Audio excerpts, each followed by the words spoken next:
Chapter 376. Storm, looks like there's going to be a flood. There's a power outage, so I'm using my laptop's remaining power. I'll write as much as I can. It should be enough for 2 chapters. Under the dim light of dusk. A shadow stretched out on the road. Soren's body was covered in a large cloak as he once again entered this once bustling place. Arendelle's prosperity was supported by trade and taxes. With the port blocked by the Southern Kingdom's navy, Arendelle's trade was completely cut off. Many ordinary people lost their jobs at the port and had to find other ways to make a living. There were a lot of goods piled up near the tavern. There were hundreds of merchant ships coming and going every day. Once they were all blocked here, there was no way to transport the goods out. There were many complaints in the city, but the merchants who pursued profits naturally didn't think so much. They only hoped that the war would end as soon as possible. Soren pushed open the tavern's door. The weather suddenly changed in the evening, and it began to rain heavily. It was almost summer, and the season of the storm was coming. Under the washing of the rain, the ice and snow were about to melt, and soon this cold country would be covered in greenery. Damn bastard. A drunk man raised his head and looked at Soren, who opened the door, and a cold wind blew in. He cursed, "Hurry up and close the door, or I'll throw you out." Soren walked in front of him expressionlessly, then stretched out his hand and grabbed the man's neck like a duck. Then, the man who weighed more than 200 pounds was easily lifted up by him and thrown into the smelly ditch outside the tavern. The tavern finally quieted down. The others looked at Soren in surprise, and some who looked like adventurers looked at him with interest, as if they were guessing his profession. A cup of good rum. Soren shook his cloak and ordered the best rum, but he didn't drink it himself. Instead, he put it across the table. He gently tapped his fingers and waited. The others quickly turned their attention back and talked about other things. It was just throwing out a drunkard with a dirty mouth. No one would care too much about this kind of thing. Only the adventurers on the side were quite interested in Soren. About 30 minutes later, the tavern's door was opened again, and a cold man with a scar on the corner of his eye walked in. He was about 30 years old. His sharp eyes swept across the tavern, and he directly sat across from Soren. "Your Excellency." The cold man handed over a document from under the table and said, "This is what you wanted."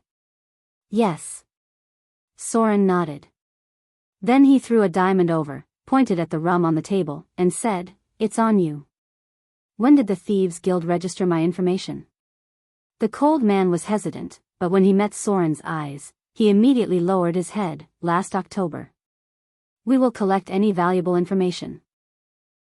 Your Excellency has always been the focus of our attention." Soren nodded slightly and did not have much of an expression. He stood up and looked at the cold man in front of him. "When you have time, ask your leader to come and see me. I have something to talk to him about." After that, he turned around and walked into the heavy rain. Under the heavy rain, the docks were dead silent. Many piles of goods were placed near the warehouse. After the port was sealed, these goods couldn't be transported out. They could only be sold at a low price or stored for a short period of time. On the side of the docks were low shacks. Even the wealthy Arendelle couldn't avoid a group of poor people. There were many strong men sitting under the eaves in a daze. Most of them were coolies at the docks, relying on their strength to support their families. Now that there was no work at the docks, they could only sit here and do nothing. Soren, who was walking alone in the heavy rain, was a little eye-catching. People looked at him curiously, wanting to know what this man who looked like an adventurer was going to do.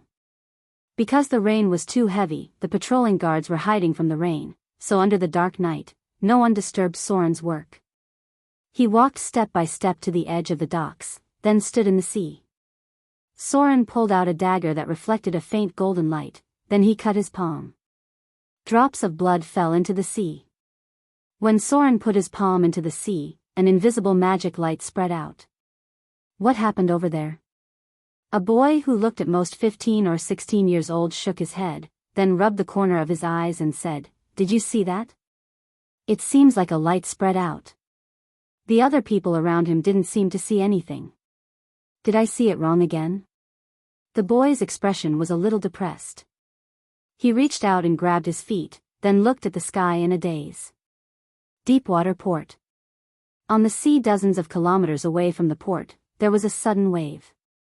Then the sea separated to the left and right, and a black mast rushed out from the bottom of the sea. The ghost ship's sail quickly opened, and the hull of the ship broke through the waves. The drowned undead began to work. With the cold night, a fog spread out from the nearby sea. Then the ghost ship sailed at a very fast speed in the direction of Arendelle. It felt Soren's call. As a quasi-legendary undead, the ghost ship had the ability to sail automatically. Snake Island. The base camp that was once destroyed had been rebuilt, but it was obviously not as large as before. Now it was just a transit station, a supply point for the overseas route. On the calm sea, a huge shadow gradually floated up. The first thing that came out of the sea was a hideous sharp-boned spur, then a piece of black scales. The gigantic sea monster appeared on the surface of the sea and stayed in the same place for a moment. Then, as if it felt some kind of call, it swam towards the northern sea. Its huge body dived into the sea once again and moved forward at a speed far faster than any warship. Its master was calling it. The blood told it the location of its master. Even if it was thousands of miles away, it could track the location. Arendelle's dock. Soren slowly retracted his palm. The wound on his palm had almost healed. He looked at the vast sea under the night, then turned to look at Arendelle's palace and murmured, 3 more days.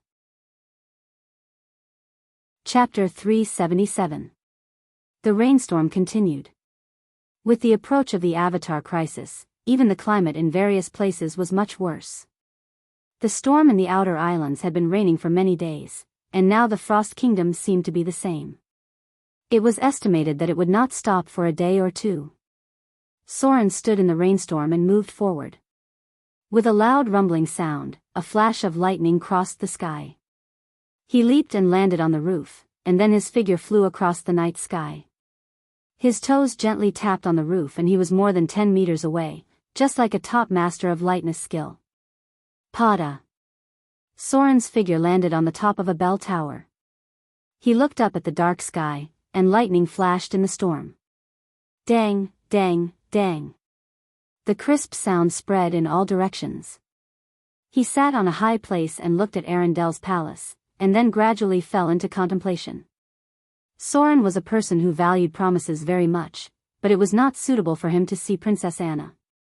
Not only because the time was not right, but also because he could not have too many ties now. Soren was in danger. People related to him would also be in danger. If Princess Royal had not disappeared, even the incarnation of the gods would not necessarily be a threat to her. But now the Princess Royal had mysteriously disappeared. If the relationship between Soren and Princess Anna was known, especially in the near future when Soren might go to war with the Church of the Gods, the threat of Princess Anna being too close to him would increase exponentially. She was not Gloria. Gloria was a powerful northern witch and a spellcaster who was about to advance into the realm of legends. Princess Anna was just an ordinary person. Even if she was the successor of Arendelle and her status was equivalent to that of a queen, her own strength was still too weak. Soren could not show up. He might not even be able to see her again. Soren's plan had already reached the realm of the gods, and it was best not to let the outside world know that he was too close to Princess Anna. He didn't believe that Princess Royal would die like this. Perhaps when Princess Royal returned and Princess Anna's safety was guaranteed, Soren could rest assured that she wouldn't be involved in a god-level battle. He was a very cautious person. Soren had always known what he would face in the future. Thump. He stood at the top of the clock tower and took one last look at Arendelle's palace before disappearing into the night. Just let everything end quietly. She might be able to guess who did all this, but she definitely couldn't bring it to the table. In the hotel room, Soren spread out a roll of documents, which recorded a lot of information about the Vrykul pirates and the situation of Prince Hans who blocked the port of Arendelle. He was the successor of the Southern Isles, a coastal country in the southwest. Its wealth and strength were not as good as Arendelle, but it was equivalent to a small principality. Soren spread out a brief map of the continent. He first picked up a quill and drew a circle in Arendelle, then found the south coast and drew a circle in Port Tylon. The outer islands, Port Tylon, Snake Island, Shipwreck Sea. These 4 locations were connected by Soren into a line, and then he drew the deepwater port in the north. The north was actually in the northwest of the continent, and the Frost Kingdom was really north. The west coast was the principality that rebelled. This route was not of much value because it was the territory of the Dark Tide Fishmen, and the power of the pirates was mainly concentrated in the northwest. Soren connected Shipwreck Sea with the deepwater port in the north with a line, and then from the north-south to the Southern Isles. The location of the Southern Isles was gradually approaching the South Pole.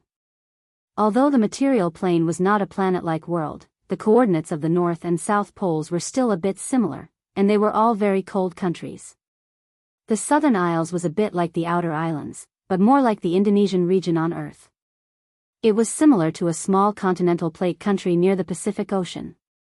It used to be part of the continent, but then there was a land deviation due to great destruction. Continuing south from the Southern Isles, there was an endless cold country. It used to be a vast continent, but now it was covered with blue ice. There weren't too many living people in this land, but there were quite a few living undead. They were an intelligent species with blue eyes that were similar to undead creatures, but lived in a different way. They were the products of terrible disasters caused by the destruction of the Arcane Empire. Soren had not been near the polar regions, but he had read about them. Shipwreck Sea, Deepwater Port, Southern Isles. Soren drew a line with his pen, and then drew a line from the southern island countries, all the way along the west coast to Arendelle. There was a slight cold light in his eyes, and he said in a deep voice, "The supplies can keep up. We can get supplies from the deepwater port through Gloria's authority, and then directly attack the Southern Isles from the west coast." Soren was definitely not a soft-hearted person. Since Prince Hans of the Southern Isles dared to attack Arendelle, then he must pay a painful price. Soren stared at the map in front of him. Finally, he drew a cross near the capital of the Southern Isles, and then drew a symbol of a sword under a skull. A transoceanic expedition. The main force of the Southern Isles blocked the port of Arendelle. Soren did not believe that the Southern Isles still had enough naval fleet. It was too far to support Arendelle from the south coast.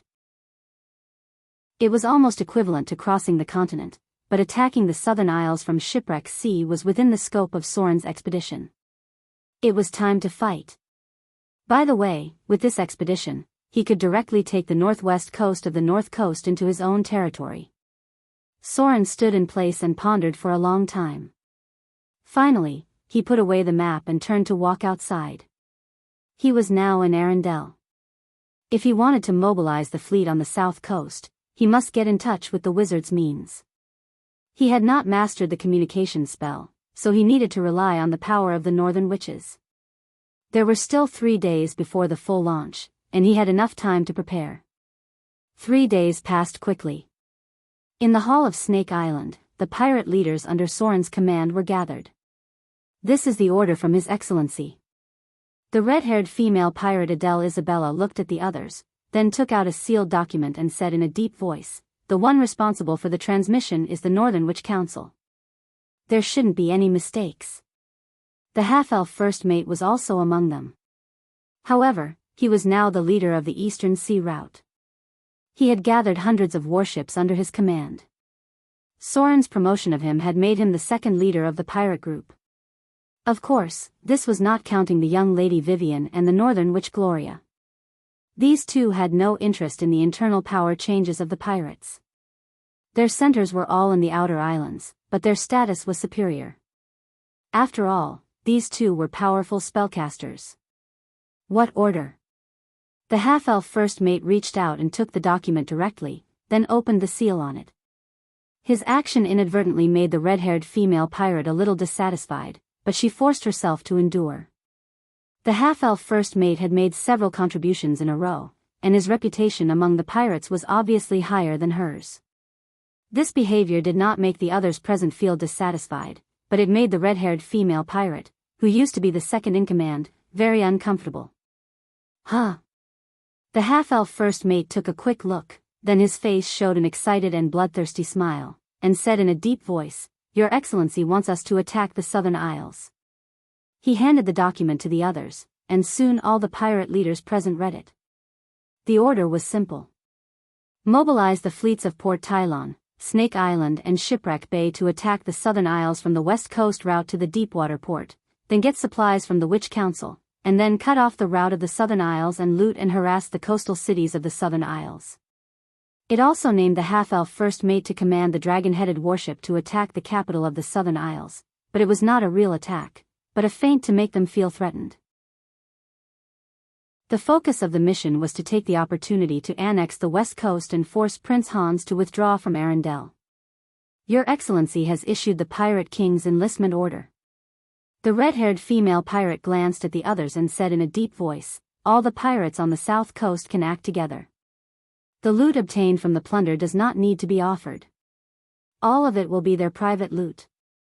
The south coast had the most pirates. Because of the natural sea route, the pirate group on the south coast was the most active. Eastern Sea Route, Outer Sea Route.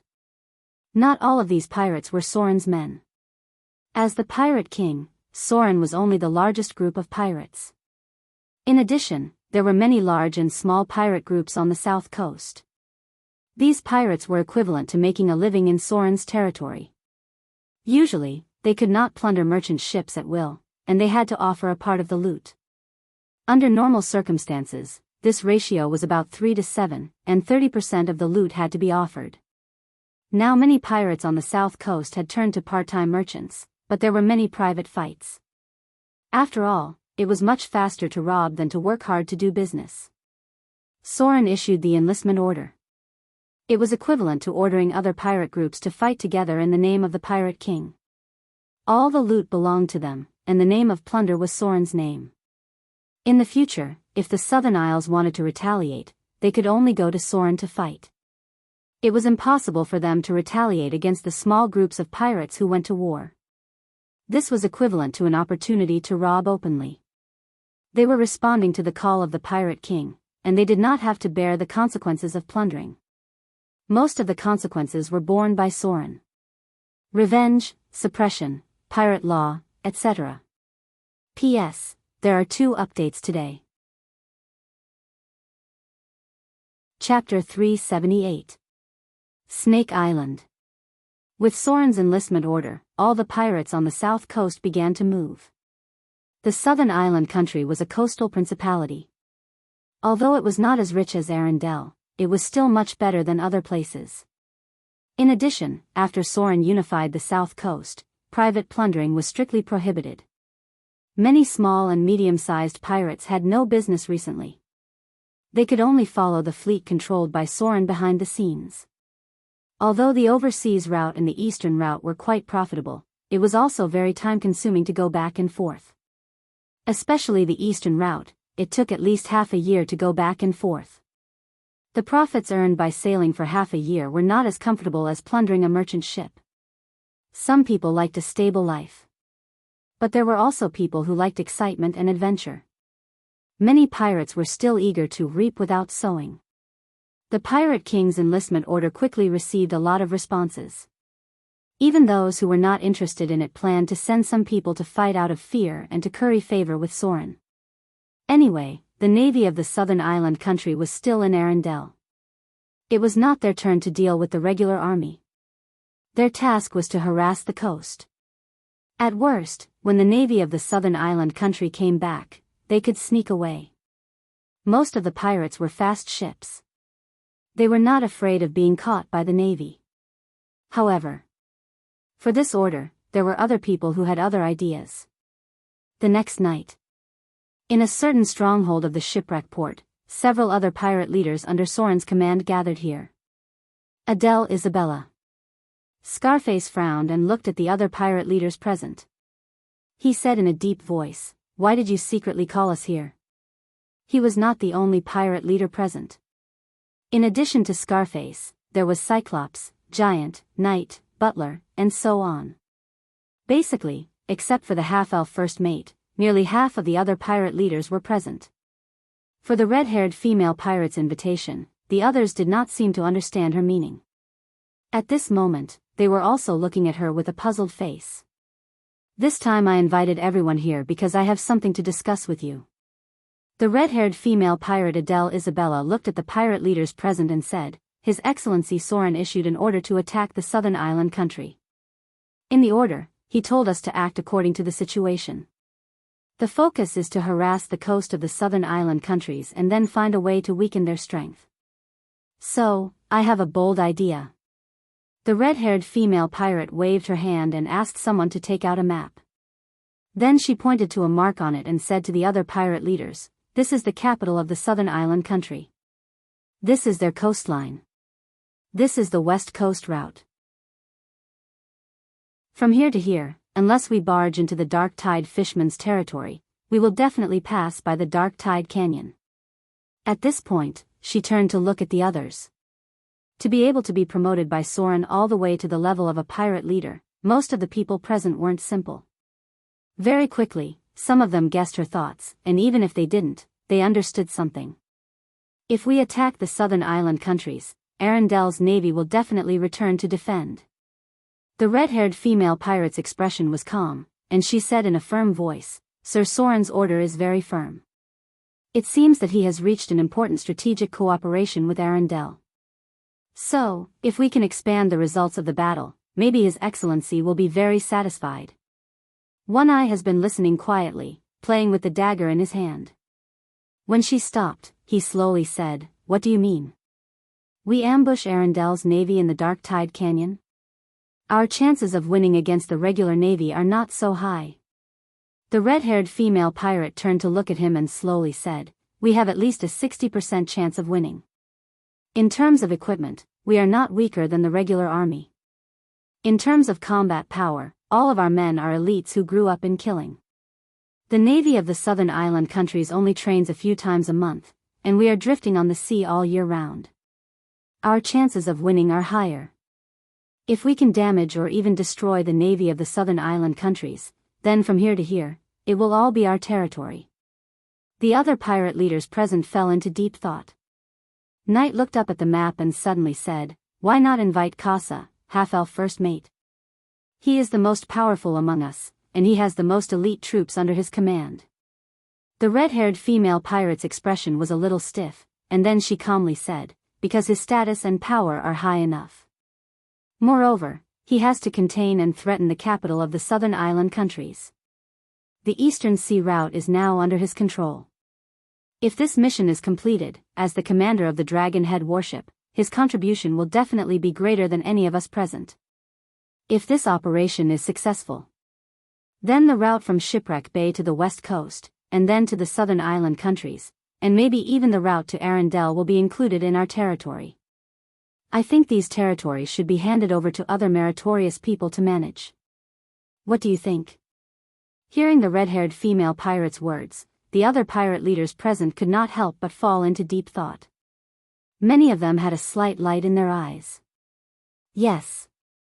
The half-elf first mate's power was already very high. He was in charge of the most prosperous Eastern Sea route, and his warships were much more than theirs. If he still contributed the most in this mission, according to Sir Soren's style of rewarding meritorious deeds, it was very likely that the territories near Shipwreck Bay would be handed over to him to manage. The pirate leaders present all had some thoughts in their hearts. They all wanted their own territories to be bigger, more men to have a higher reputation. If they could take down the west coast, it was equivalent to opening up the route to Arendelle. This was also a rich territory, and it was not much worse than the outer islands and the Eastern Sea route. If they wanted to go further, they must make greater contributions. From the north of Shipwreck Bay, there was a big cake. If they took it down, many of them could become pirate leaders in charge of a region. What's your plan? The first person to speak was Scarface. His strength was greatly reduced because of the fall of Snake Island. Even if he later defeated the pirate king Ashrod, his territory was still the least among the other pirate leaders present. So he was the first to respond to the red-haired female pirate's plan and said in a deep voice, It's not that easy to deal with a regular navy. We must make a detailed battle plan. The red-haired female pirate smiled when she heard that. She then turned her gaze to the other pirate leaders. Obviously, many people were already moved. The benefits of the West Coast were big enough. Their status was not as high as the half-elf first mate, but they still wanted to compete. Now that there was a chance to make greater contributions, they were naturally moved. Who was the half-elf first mate? At that time, he was just a pirate sailor under the red-haired female pirate. Because of Sir Soren's promotion, he became the first mate of a ship. But what about him now? He was in charge of the Eastern Sea route alone. There were thousands of pirates under his command. There were also hundreds of warships of various sizes. It was not an exaggeration to say that he was above tens of thousands of people. The other pirate leaders present were the first or second in command of a pirate force. They might not really be convinced by the half-elf first mate. The red-haired female pirate, Adele, had always wanted to compete with him. Soren was quite cruel to the pirate leaders under his command. If they wanted to suppress the half-elf first mate, they had to make greater contributions. Arendelle. 3 days passed quickly, and Soren's figure once again came to the port. On this day, Arendelle seemed a little different because there was a strange fog near the port.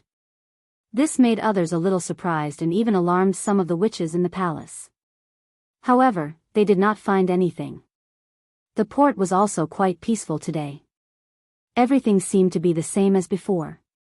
However, at the bottom of the sea in Arendelle, a huge shadow gradually approached and finally stopped at a certain place, as if waiting for someone to arrive. Soren's figure gradually walked towards the sea. He stepped on the sparkling water and moved forward. When he got closer to the deeper parts of the sea, a huge black shadow appeared under his feet. The first thing to emerge from the sea was an extremely sharp bone spur, followed by a huge and ferocious back. Soren stood on the head of the mutant killer whale and gradually entered the deeper sea as it swam. Rumble. The sea in front of him separated in all directions. A black mast broke through the waves from the bottom of the sea, and then the ghost ship rose from the bottom of the sea. The surrounding fog became thicker. After the battle with the pirate king, Ashrod, the ghost ship seemed to have gained some kind of improvement. The number of souls it bound had increased a lot, but there were no more obvious changes. It seemed that the death energy was not strong enough. As a kind of living undead, the ghost ship was a living machine, which meant that it also had the potential to evolve. Soren's figure flew out and landed on the deck of the ghost ship. Pada. He gently landed on the cabin, then raised his hand to take off the black cloak on his body and said, "Full speed ahead." Haha. The ghost ship moved, and the ghost ship's sail opened automatically. The ghost ship broke through the waves at a very fast speed. Strange howls sounded, and the souls bound on the ghost ship seemed to have a hazy shadow. They moved around the ship like ghosts, making the ghost ship's speed even more amazing. This was a battle that belonged to one person. Soren was ready to fight the navy of the southern island country and the Vrykul pirates of Iceland alone. P.S. That's all for today. Chapter 379. The sky was clear for only one day. The next day, there were dark clouds again, and it looked like it was going to rain again. Soren stood on the mast of the dead man's voice and looked at the sea in front of him. On the side of the ghost ship, there was a huge black shadow.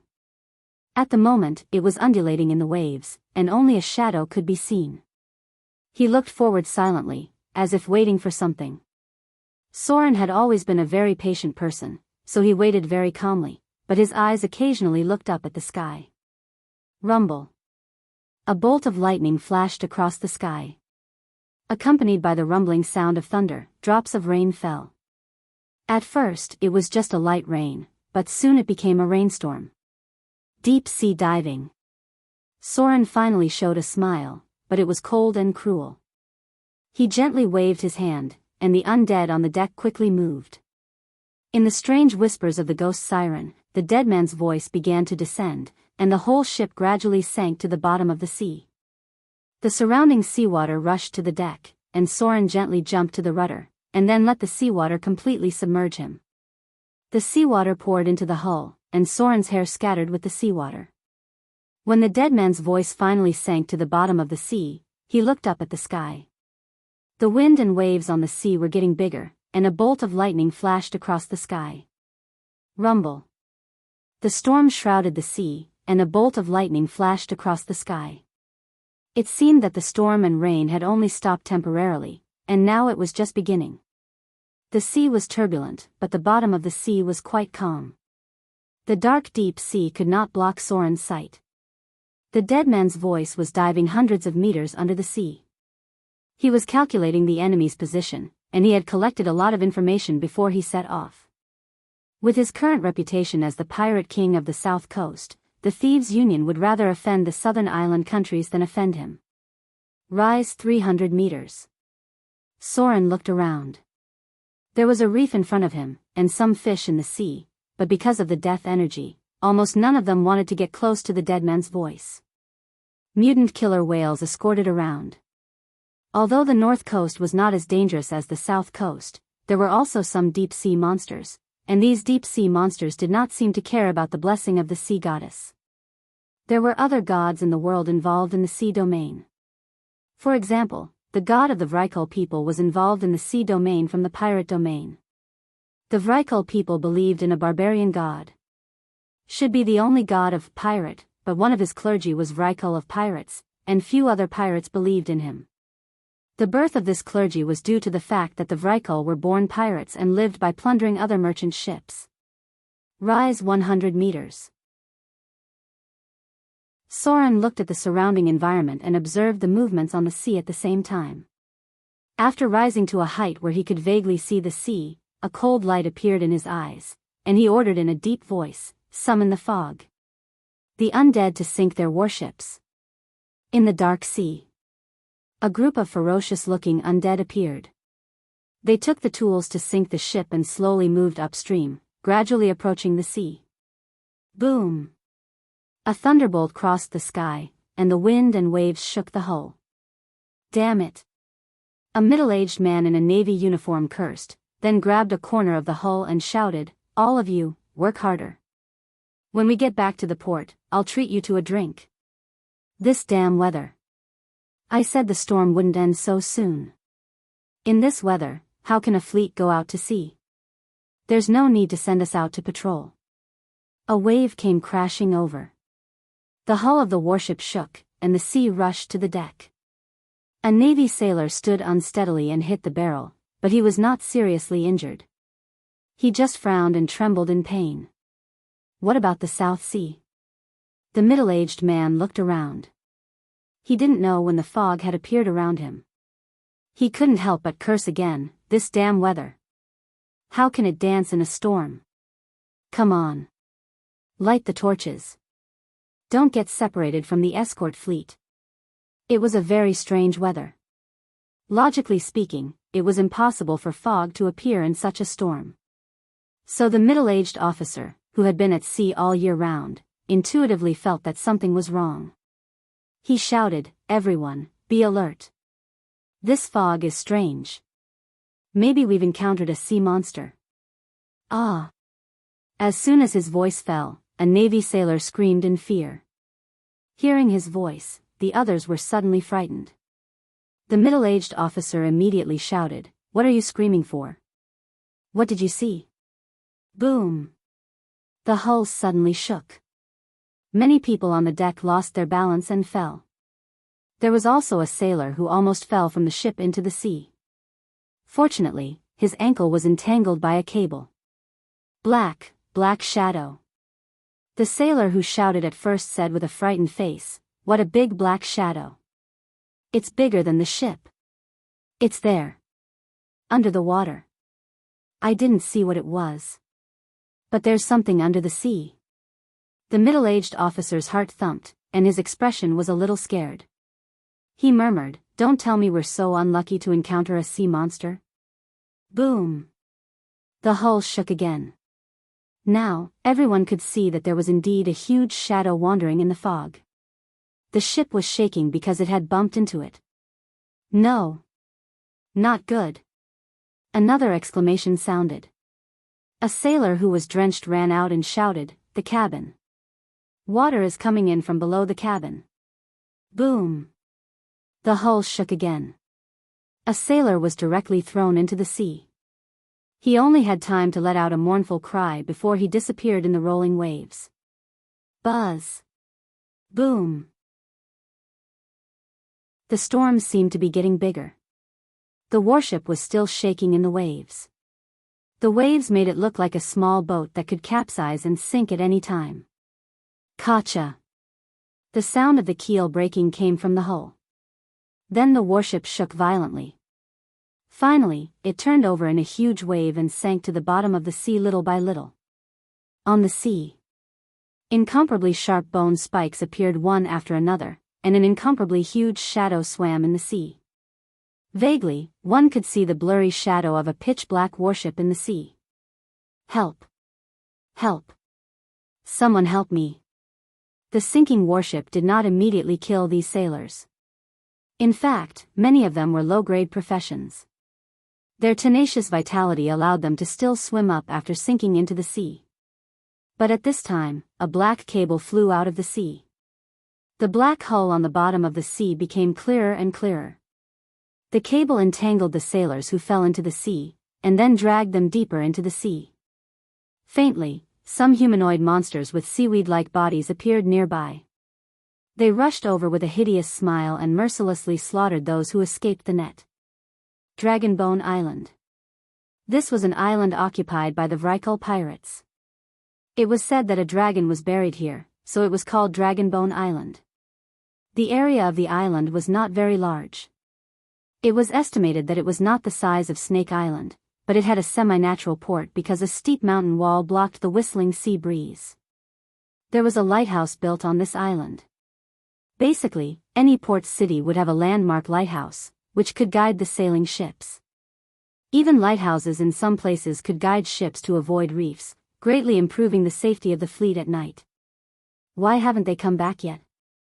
Above the lighthouse, a young man dressed in standard aristocratic attire frowned and looked into the distance. He said in a deep voice, according to the time, "They should have come back long ago." Rumble. A bolt of lightning flashed across the sky. The lightning illuminated the sea in the distance, and the waves on the sea were getting bigger and bigger. "Your Royal Highness." Behind the young man was an old man with a white beard. He was wearing a delicate robe. He said in a deep voice, "They haven't come back yet. I'm afraid they are in trouble." Prince Hans's expression suddenly turned ugly. He said with a pale face, "A standard patrol fleet, a large warship, and 3 guard warships. Even if they are in trouble, how can they not come back? Could it be that Arendel's fleet attacked them? No. We joined forces with the Vrykul pirates last time to hit Arendel's navy. I'm afraid they don't even have the ability to go to sea now." This was the battle he was extremely proud of. First, he let the Vrykul pirates attract the attention of Arendel's navy, let them think that it was just pirates who came out to plunder, and then he mobilized a fleet to deal with these Vrykul pirates. But what he didn't expect was that near the Dragonbone Island, they also encountered the main navy of the southern island countries, which was the fleet led by Prince Hans. The result of the battle was naturally needless to say. Facing nearly twice the number of enemies on their side, Arendel's navy was almost completely wiped out. Arendelle was so badly hit that it was basically difficult for him to assemble a fleet to go to sea again. Near the port, with wave after wave, a broken piece of the deck gradually floated to the edge of the port. The nearby defenders seemed to have discovered it and hurriedly shouted loudly. There were more broken pieces of wood nearby, and the waves washed them nearby. Rumble. Another bolt of lightning flashed across the sky. Under the dark clouds, the waves on the sea were even more frightening. In the deep night, it was as if there was a terrifying monster silently watching the island, waiting to devour everything on it at any time. P.S. That's all for today. Chapter 380. Dawn came after the storm. Prince Hans stood at the port with a pale face, which made him look a little gloomy. No matter who it was, they would be in a terrible mood if they didn't receive any news of their patrol fleet after they left. It could even be said that they had disappeared without a trace, dead or alive. A whole day has passed, and the patrol fleet has completely disappeared since yesterday morning. No one knew if it was sunk by Arendel's navy, or if it sank in the storm last night. Logically speaking, a storm of this level could not threaten a large warship. Last night's storm at most overturned some fishing boats. Your Highness. A heavily armed young man quickly walked over, knelt on one knee, and said, "There's no news. The warships sent out to search have no clues." Time passed little by little. Soon, the warships sent out to search today returned to the port one by one. Prince Hans, who was waiting at the port, glanced at them, and his face immediately turned ugly. He frowned and said, "Where's the Orion? Didn't the Orion go out to sea together today?" Hearing his question, the others also looked around in surprise. Sure enough, the Orion warship was not found. However, the warship sent out to search had just returned, so someone comforted the prince. "Your Highness, don't worry, the Orion may still be behind. I've told them not to leave the nearby sea area today, so as not to be attacked by Arendel's warships. If there's any movement, they will immediately send a signal flare, and we can see it directly from here." Prince Hans nodded, but his expression was still ugly because his intuition told him that things were not good. On the calm sea, a broken hull was sinking little by little.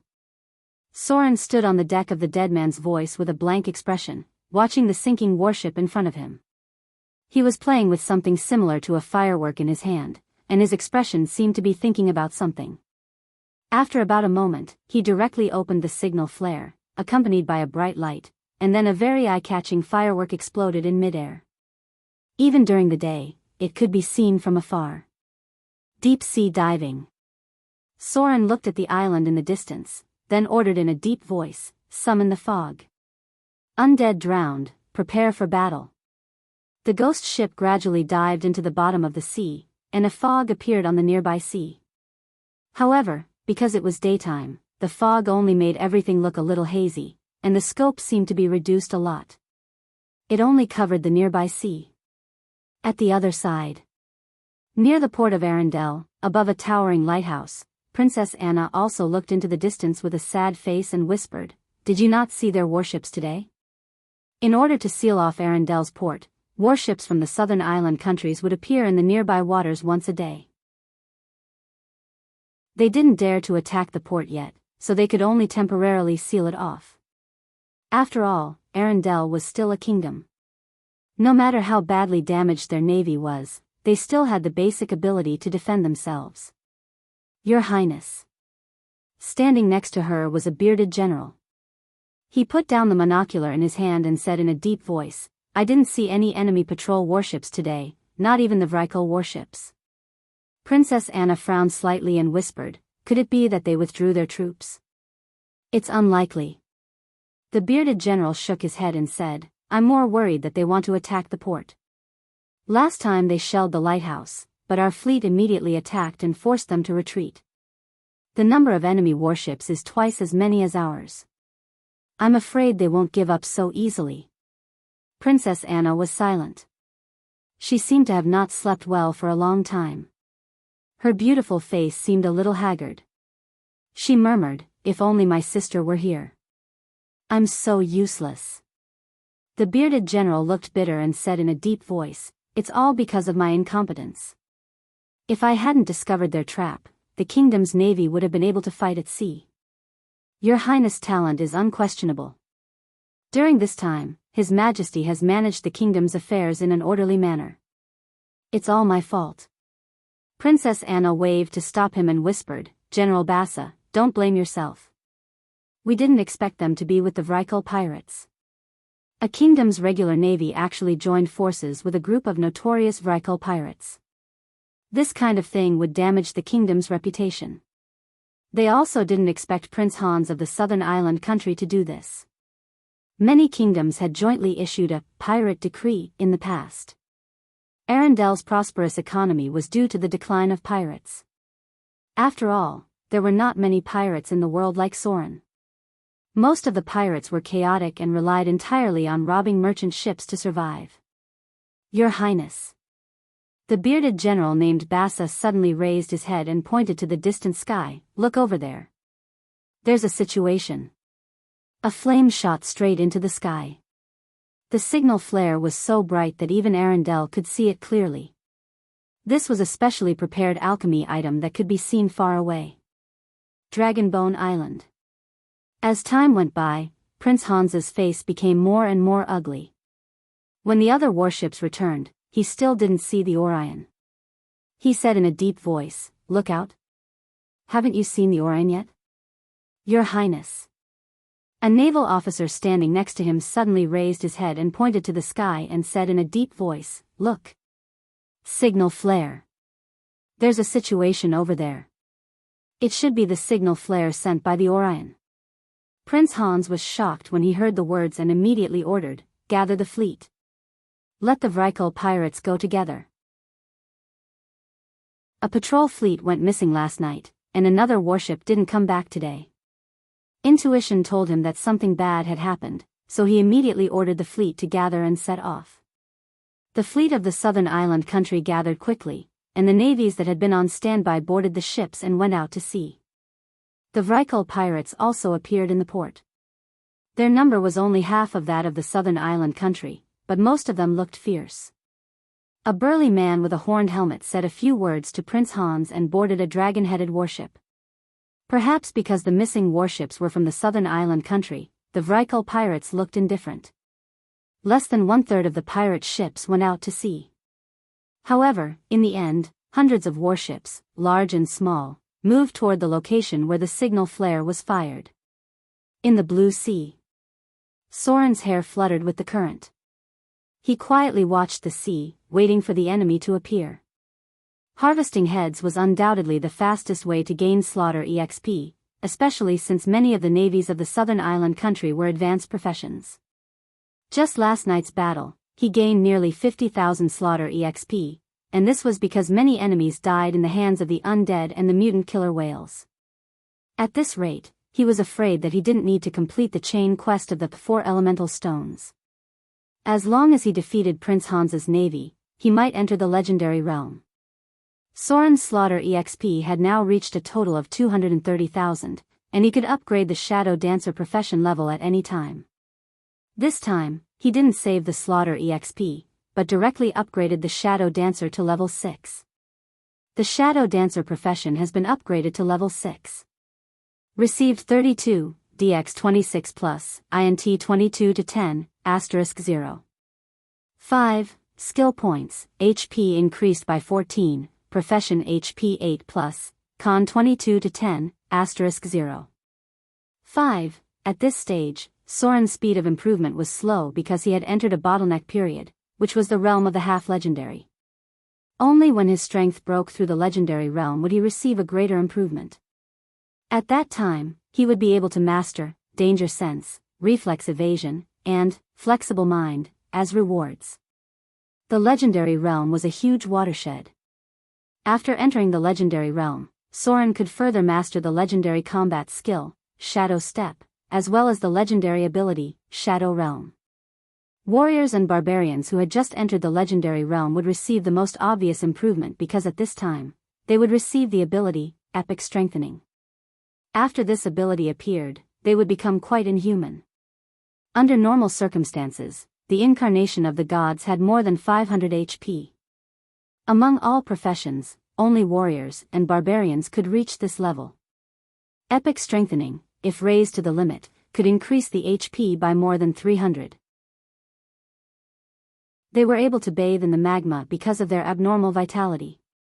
As for the other professions, they would probably need a long time to learn and train after entering the legendary realm, especially spellcasters, who needed a lot of time to learn and master legendary spells.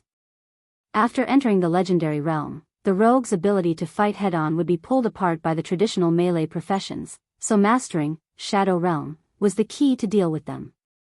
Soren had received a message prompt. 2 more times and he would be able to master Shadow Realm. At that time, no matter how strong the enemy was, he could try to escape across the plain.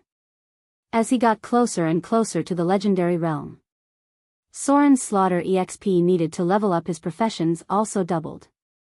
His current professions were Level 10 Commoner, Level 7 Rogue, 0186500, Level 6 Shadow Dancer, 0215000, Level 10 Wizard, 0148500, Grade 4.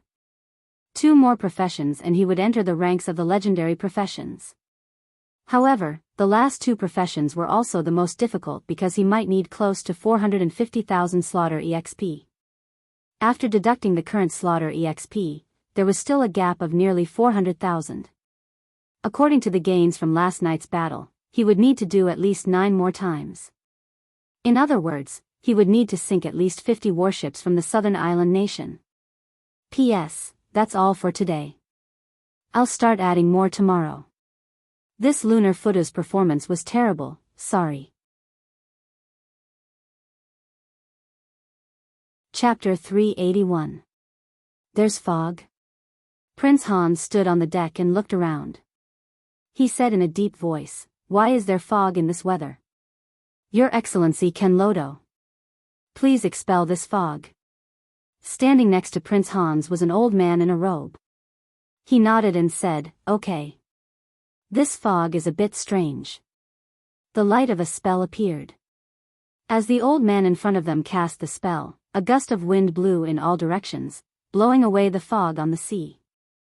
However, a new fog soon appeared, blocking their vision, but it didn't seem as dense as before. The old man standing next to Prince Hans frowned.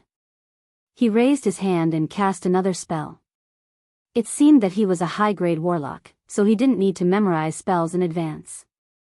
Under normal circumstances, sorcerers rarely memorized spells like this. This fog isn't formed naturally. The high-grade warlock named Kenlodo had a dignified expression and said in a deep voice, "It seems that something is summoning the fog. Your Highness. We may have encountered a sea monster."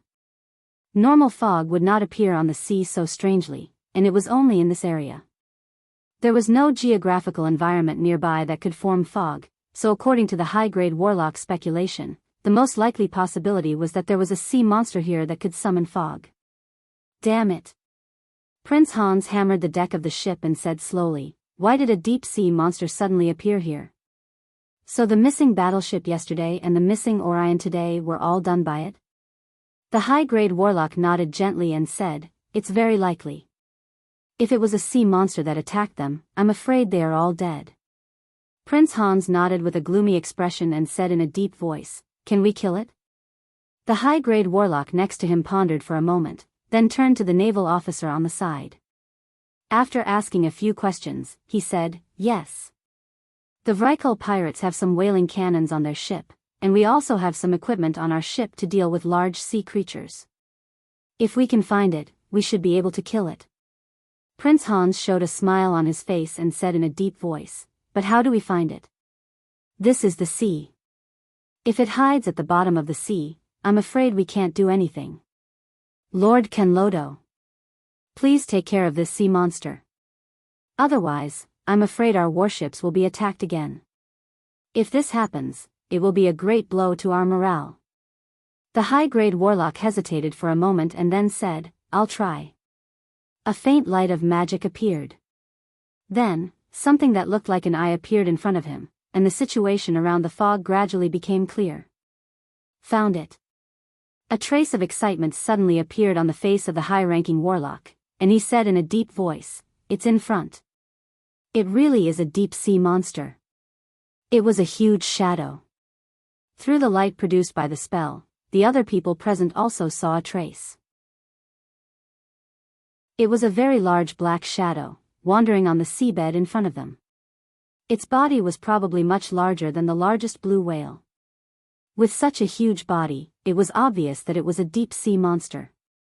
After seeing this huge shadow, a smile appeared on Prince Hans's face, but soon it became serious again because such a monster was not so easy to deal with.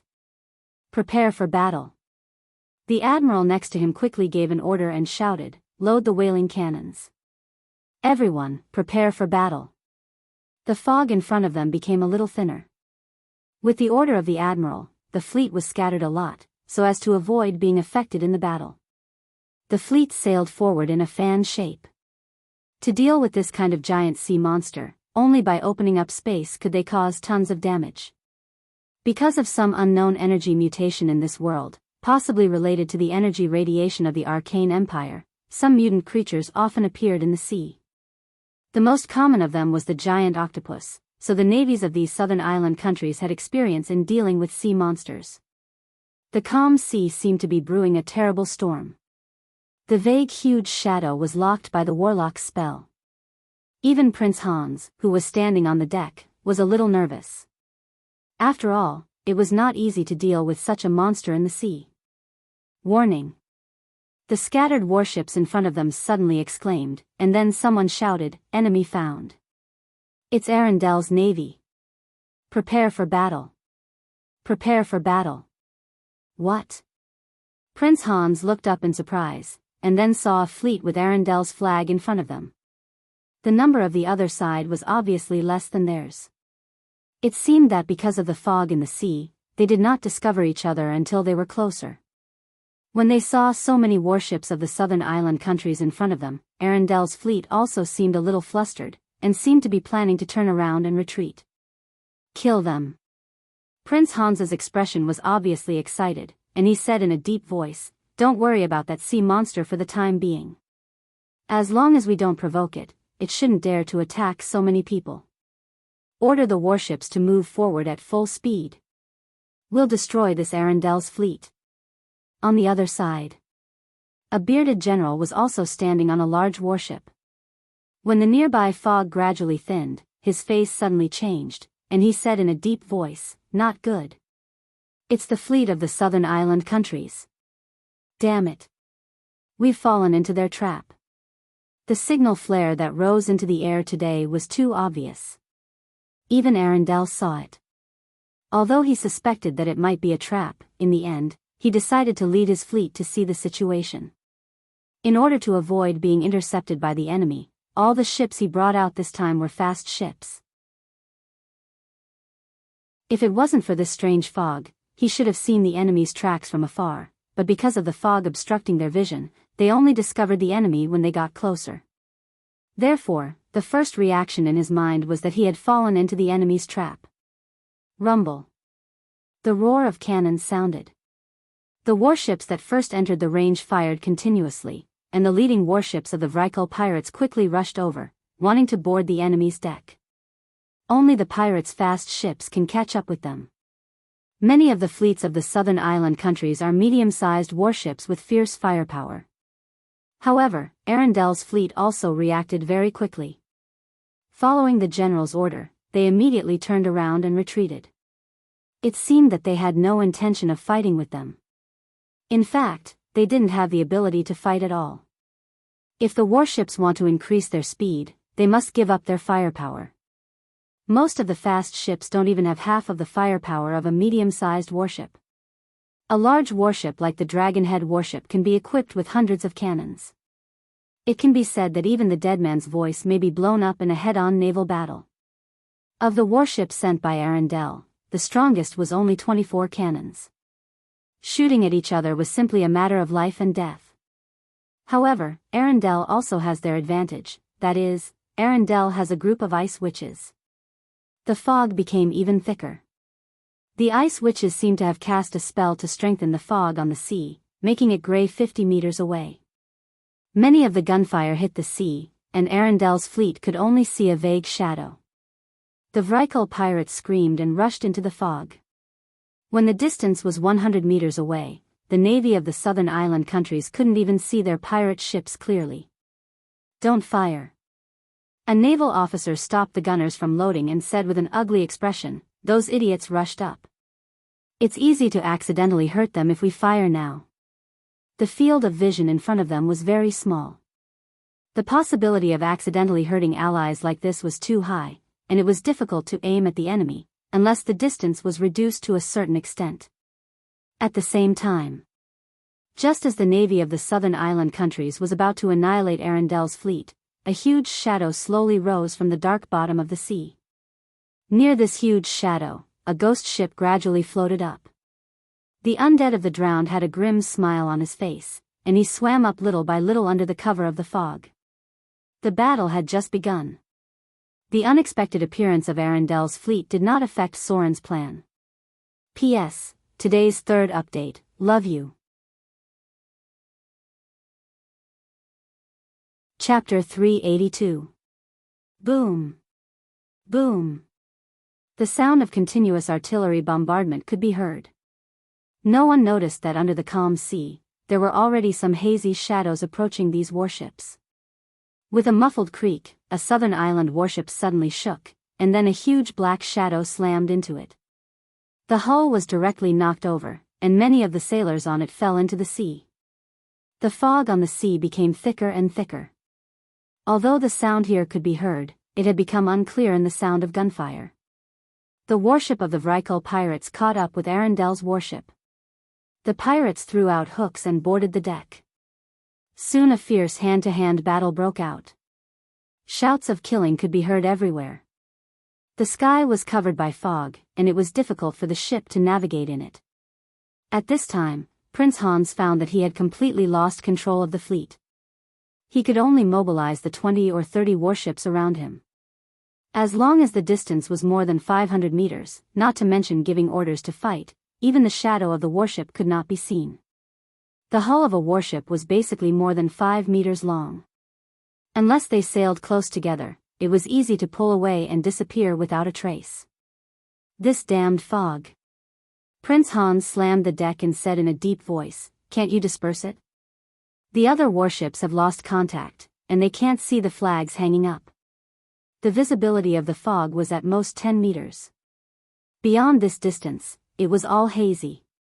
There were faint screams nearby, but it was not known whether it was Arendel's navy or Prince Hans' own men. Not good.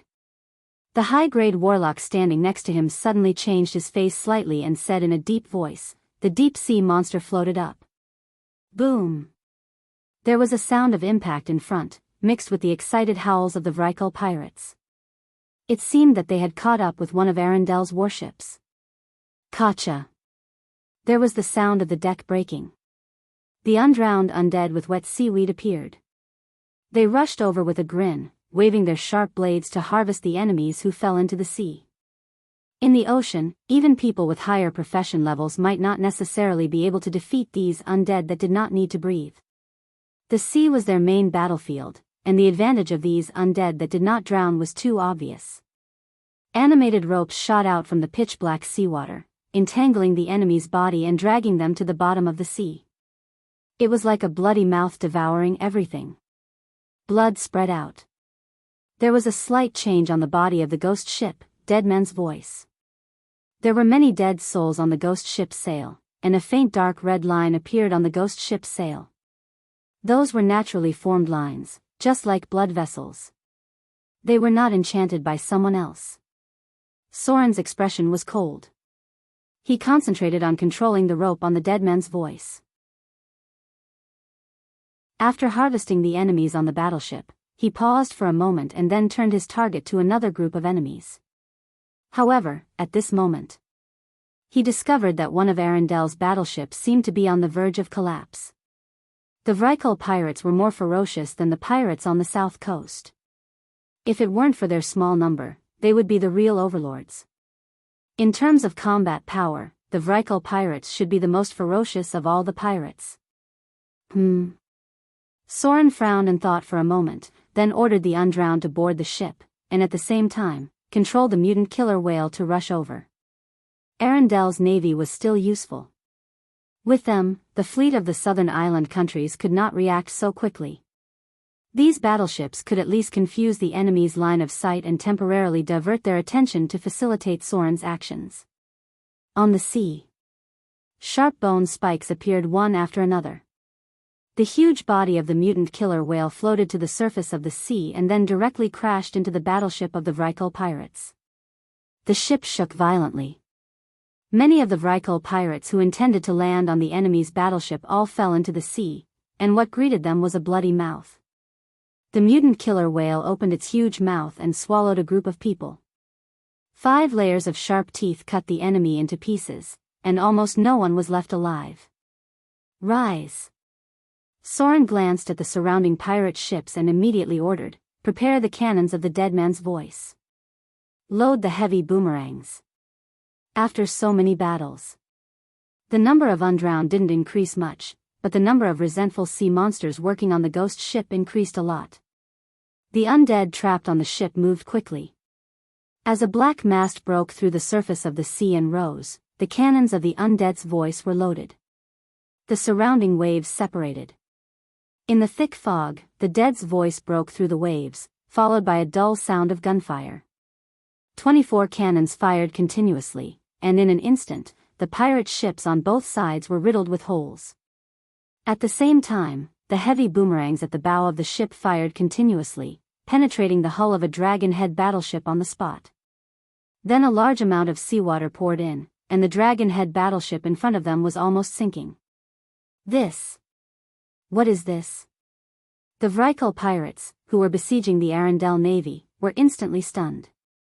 No one expected that a warship would suddenly emerge from the bottom of the sea. At the same time, the firepower was so fierce that they didn't even have a chance to react. Ghost ship. With the appearance of the dead's voice, some people also saw its true appearance through the fog. The broken hull, the dark ghost sails, and the rich death energy spread in all directions. As long as people were close to it, they would feel a chill from the soul. Twisted souls danced in the air, and indistinct cries of agony could be heard. Standing on the deck were the vengeful spirits of the sirens, and the undead of the Sawajan grinned as they boarded the enemy warship. Ghost ship. Even the Vrykul pirates, who ranked at the forefront of the pirates in terms of ferocity, felt cold at this moment. After all, the undead were not living people. The terrifying legend of the Spectre ship had long spread throughout the world. They might not be afraid of powerful living enemies, but it was inevitable that they would be a little frightened when they fought with these ferocious undead. Sea monsters, attack! After many battles, the ghost ship had also improved a lot, but this improvement did not have a qualitative change. It was still the accumulation of quantitative changes. With Soren's order, some half-real and half-virtual sea vengeful spirits flew up and pounced on the enemy with bared fangs and brandished claws. Then, a series of screams could be heard. At this time, the attributes of Spectre ship and Deadman's voice were very different. Creature name, Ghost ship, Deadman's voice, mutated undead construct, creature type, activated ghost ship, creature description, this is a battleship that sank hundreds of years ago. It woke up at the bottom of the sea, and the souls and wraiths of the dead gradually assimilated with it, turning it into a ghost ship that roams the sea. There were many legends about it. Finally, it attracted the attention of the believers of the sea goddess. The legendary priests captured these ghost ships, and then secretly activated these ghost ships into low-level undead life forms under the divine power of the sea goddess. It has a simple consciousness and can recover itself like the undead. This ghost ship can sail in any sea. Its power in the sea is terrifying. Note, killing and death made it slightly mutated. Captain, Soren. Sailor, drowned undead, 72 people, ocean wraith, 24 people, ocean spectre, 108 people, Naga banshee, 12 people, undead shark man, 11 people, bound spirit of the dead speaker, 1105 people, equipment, drowning howl, ram, cannon of the dead, 24 pieces, ghost sail, mutated, heavy revolving cannon, 2 pieces. Basic skills, summon fog, ghost ship's characteristics, deep sea diving, activate life, activate ropes, curse ship hull, dead voices characteristics. Special skills, soul eater, characteristics. The change of the ghost ship happened after the number of bound spirits of the dead exceeded 1,000. Soren only noticed it recently. In the original ghost ship's characteristics, it had an additional special form, mutated undead construct life. At the same time, the number of undead sailors on the ship gradually increased due to the increase of bound spirits. The most obvious ones were the sea monsters and sea ghosts. And the original underwater navigation ability had become deep sea diving. Soren was not sure about the specific effect because he had not yet steered the ghost ship to dive too deep into the sea. Finally, the ghost ship had an additional special, Soul Eater, characteristic. Even Soren did not understand this characteristic, but with the appearance of this Soul Eater characteristic, the ghost ship's spirit binding characteristic disappeared. In the past, the ghost ship had a spirit binding characteristic, but now it only had the Soul Eater characteristic. Ocean ghosts flew out one after another. These half-real and half-virtual undead creatures had a 50% physical attack evasion ability. In the past, Soren also relied on holy water to kill the ghosts he encountered. Now, these Vrykul pirates were even more difficult to deal with. What is that? A ghost ship? On Arendel's ship, the bearded admiral reached out and wiped the blood on his face, then looked ahead in surprise. A ghost ship suddenly appeared on the side of the warship, and it looked like it was helping them deal with the Vrykul pirates. This kind of thing was very strange, and they were completely unprepared. However, he quickly grasped the opportunity and began to gather his men to prepare to kill the enemy on the deck. A ghost ship might not be able to change the situation. The most important thing was to find a way to escape before being surrounded by the enemy. Chapter 383. The undead did not feel tired. Accompanied by the sound of gunfire, the undead on the dead man's voice moved quickly and poured firepower to the left and right at an astonishing speed. Very soon, 3 enemy warships were sunk by the cannon fire. The animated ropes that danced in the air swept out like venomous snakes, entangling the approaching enemies one by one. Soren stood on the deck with the elven bow in his hand. He was not in a hurry to kill the enemy, but he shot arrows to kill the targets entangled by the animated ropes. Boom! The ghost ship, Dead Man's voice, shook a bit. After a round of fierce gunfire, the enemy finally reacted and began to turn the muzzle to fight back at the ghost ship.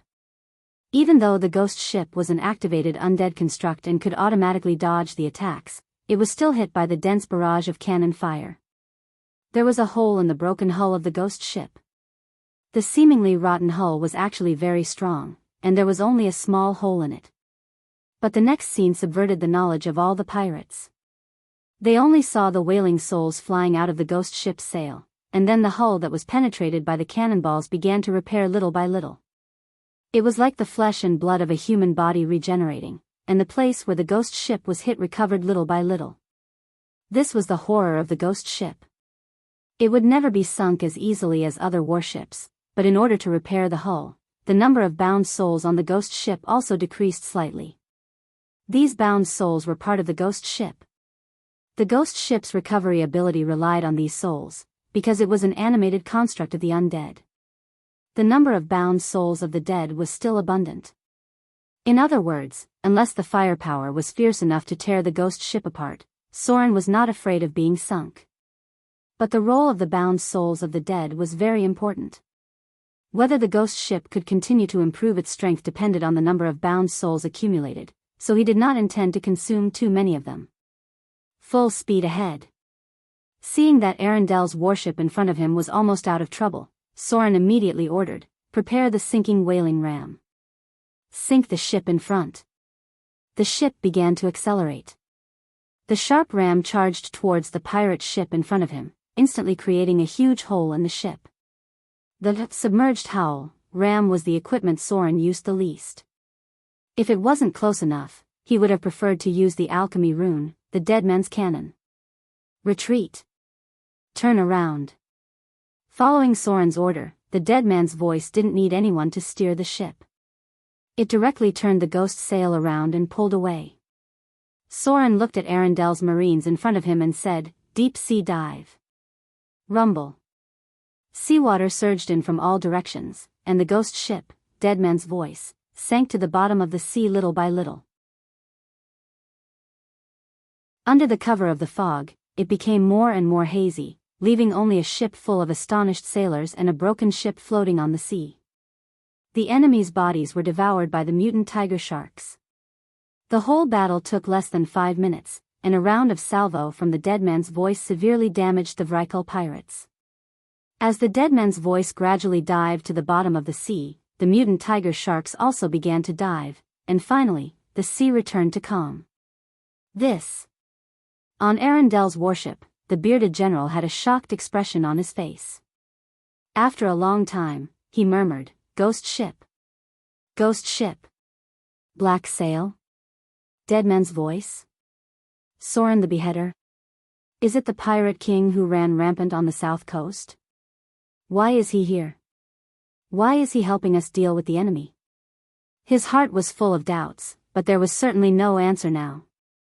What? Prince Hans's face changed dramatically, and he said angrily, "Gone? What about those Reichel pirates? Are they all dead?" The situation on the battlefield changed rapidly. The pirates, who just felt that they were playing a game of cat and mouse, after losing contact with several warships in a row, instantly felt that the role had been reversed. They felt as if there was a shadow in the fog, waiting for the opportunity to hunt them down. The sound of gunfire. Screams. The roar of battle. They heard a lot of sounds in the fog, but they couldn't see the situation on the battlefield. When they followed the sound, they only saw the spreading blood and the gradually sinking hull. They lost at least 10 warships. But they didn't even see the enemy's trace. Some people only vaguely saw a huge shadow moving in the sea. Fear spread. The unknown enemy was the most terrible. Prince Hans was so angry that he couldn't extricate himself, but there was nothing he could do. Because until now, he hadn't found any trace of the enemy. This damn fog covered everything. Even Arendel's warship was gone. "Look!"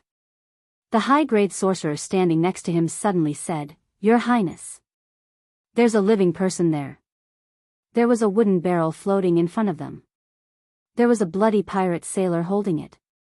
After all, Soren was not a god. It was difficult to guarantee that no one would escape from such a battle. "Hurry up." Hearing this, Prince Hans's spirits were lifted and he immediately shouted, "Pick him up. Hurry up and get him up." The sailors on the deck moved quickly. Soon someone rescued the pirate. His breath was very weak. His chest was penetrated by a wooden plank, and he wouldn't live long. What happened? Prince Hans grabbed him and shook him hard, saying, "Hurry up and tell me. What happened in front of us?" The pirate sailor gradually regained consciousness. He opened his eyes with difficulty, and then his face showed a look of fear. He trembled and shouted, "Undead. Black sail. Ghost ship. Monster. Dead. Dead. All dead. All dead." The words were a little incoherent. However, the words that came out of his mouth shocked everyone nearby, and they felt a chill run down their spines. It was as if there was a cold gaze watching them in the fog. Undead? Prince Hans's mouth was a little dry. Ghost ship? Black sail? How could it be? Where is the ghost ship here? How could it be? When did a ghost ship appear near Arendelle? As a person who lived in a coastal country, he certainly knew the terrible legend of the ghost ship. This kind of thing was more terrible than the monsters in the deep sea. Until now, there were very few people who had really seen it. "Your Highness." A naval officer next to him swallowed and lowered his voice. "Legend has it that where the ghost ship appears, there will be a fog that can't be dispelled. I'm afraid there are really undead here. How about, let's retreat first?" He was afraid. Not only him, but the other sailors on the deck could not help but feel a little fear after hearing the news about the ghost ship. One must know. People who died on the ghost ship could be imprisoned on it forever.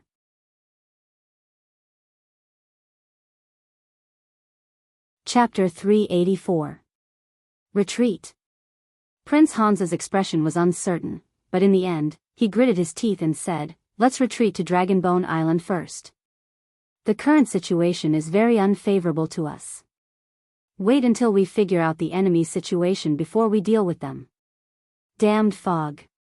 This strange fog completely crippled them. They couldn't find the enemy's trace, and there was no way to command the battle. Everyone was like a headless fly in the fog. If the enemy was really a ghost ship, their losses would only be greater if they stayed here. The undead ignored the fog. They observed the world according to the color of the soul. The vision of the undead was more like the vision of the spiritual world. It was a gray color, and they could see the light of the soul. In this case, the enemy could find them, but they couldn't find the enemy. Woo woo woo. A desolate bugle horn sounded, signaling the retreat of the warships. The warships around them all stopped. What's going on? Why did they suddenly retreat? Where are they? Why is old Deco's ship gone? Wasn't it nearby just now? Bursts of voices came back. Those targets targeted by the dead man's voice were naturally doomed, but those warships that were not targeted by the dead man's voice had been running around until now and had not encountered any enemies at all. Only when the others heard the horn of retreat and gradually gathered around Prince Hans's warship did they find that there seemed to be a lot of people around them. One of the fleets that had set off with them had even completely disappeared. What's going on? Where are Kenner and the others? Why did they come back? Some admirals of the southern island countries looked around in surprise. After the horn of retreat was blown, Prince Hans's warship began to retreat, and the other warships naturally followed. As they gradually left the area covered by the fog, everything nearby gradually became clear, but when Prince Hans counted the warships under his command, his face became quite stiff. A total of 16 warships were gone. 5 of them were the warships of the Vrykul pirates, and the others were all his men.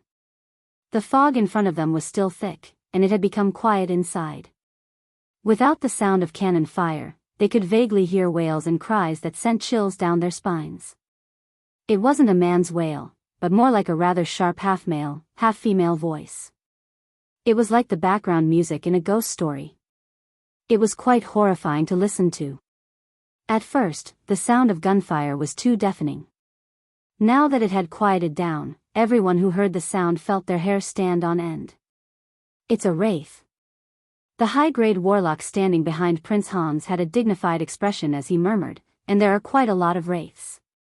Vengeful spirits were a special kind of undead life form. Their wails could directly cause an effect similar to the intimidation spell. Ordinary people with weak willpower might directly faint from fright. Retreat.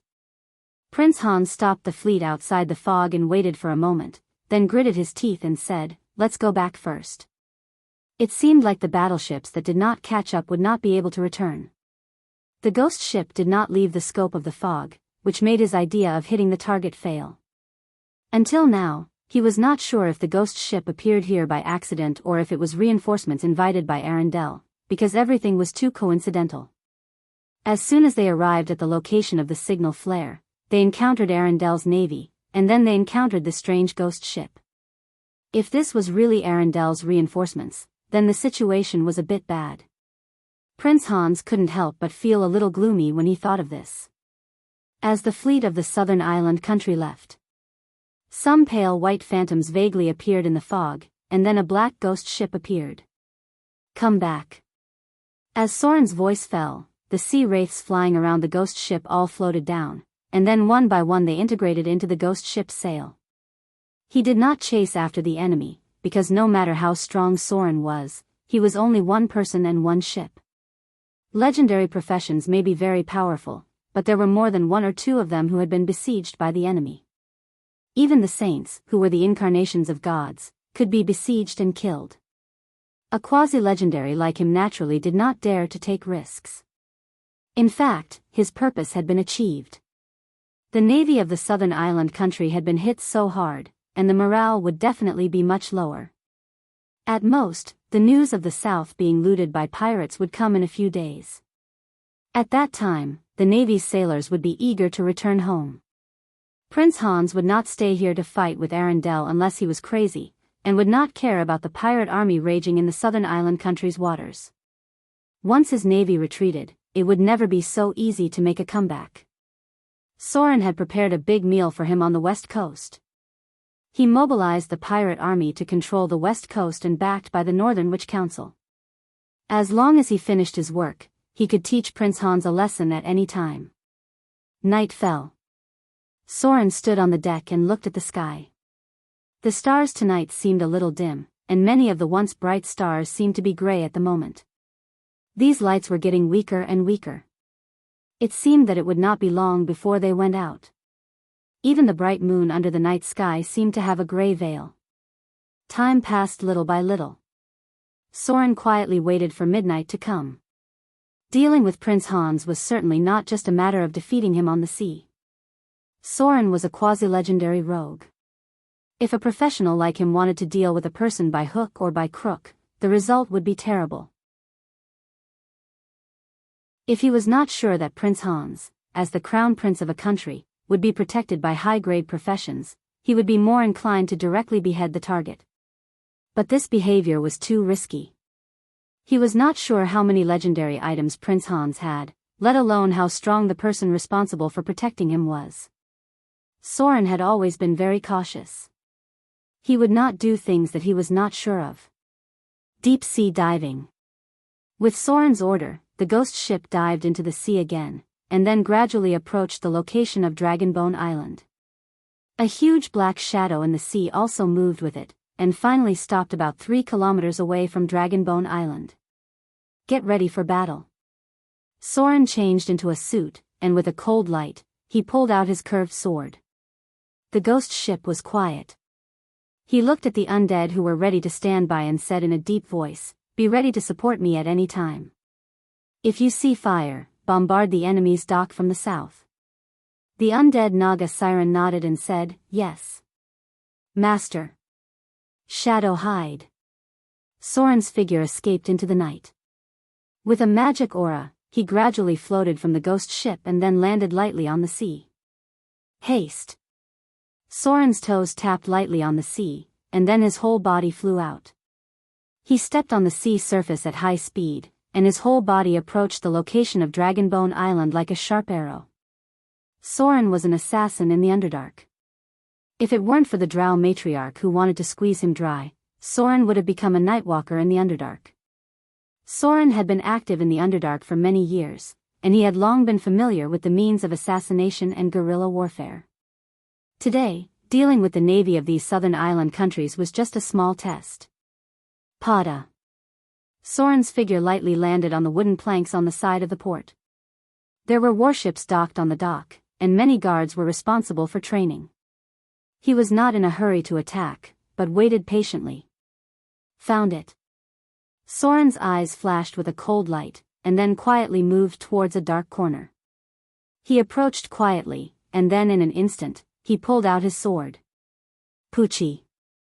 Blood splashed out, and Soren slowly put down the body in his hand. A hidden sentry. His long-term experience told him that this kind of action must be carried out first. Prince Hans led the army to attack Arendelle this time, and it was impossible for him to not have 1 or 2 high-level rogues around him. Next. Soren's figure disappeared into the night again. Only when these hidden sentry were taken care of, tonight would be his wanton hunting feast. It seemed that he had not fought like this for a long time since he left the Underdark.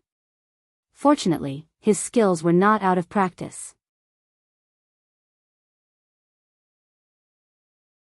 Chapter 385. A cold light flashed. The guard who was patrolling slowly fell to the ground, covering his neck. Soren reached out and grabbed his body before it fell to the ground, and then put it in a dark corner around the corner. The enemy would not leave him much time. The patrolling guards would change shifts every once in a while. When they found something unusual or saw these corpses, the alarm would sound soon. Shadow hiding. Soren observed for a moment with a blank expression, then bent down and leaped. With a slight landing sound, his figure had jumped to the roof next door. He moved forward stealthily, reached out and grabbed the corner of the roof as he approached it, and then landed lightly. In front of him was a room. There was a sound of snoring coming from inside. The sailors would not stay on the ship after docking. 1, 2, 3, 4, 5, 6. Soren counted the number of people in the room, and a cold light appeared in his eyes. He gently pushed the door open, and then quickly slashed at one of them. With a splash of blood, he instantly slashed at another person. A cold and ruthless light appeared. Soren slashed 3 times in an instant, directly stabbing the enemy's fatal point. Then he rolled forward and slashed at the other 3 enemies again. The whole process took less than 3 seconds. Soren simply slashed 6 times in a row, and then left 6 dead bodies in the room. A top rogue who let go of his bottom line was quite terrible. Because no profession could be better at stealth and assassination than a rogue. If they did not have scruples, the final result would be quite terrible. If he had been an assassin instead of a shadow dancer, which was more suited for frontal combat, then tonight would have been a nightmare for everyone.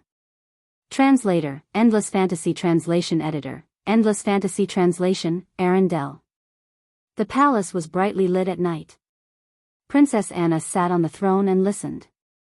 Next to her were the fully armed captain of the maids and a witch in a dark blue robe. Ever since Prince Hans had sealed off the port of Arendelle, the number of guards in the palace had doubled. There were countless open and hidden sentries, and the court witches had also been summoned to set up alarm spell traps everywhere. After all, Princess Anna was not Princess Royal. With Princess Royal's terrifying strength, every move in the palace was under her control. But now that Princess Royal had mysteriously disappeared, only the palace witches could protect Princess Anna's safety. That's how it is. Below the throne was a bearded general with bloodstains on his body. After wiping the sweat from his forehead, he said in a deep voice, after discovering that something was wrong, I withdrew from there. The hall was silent.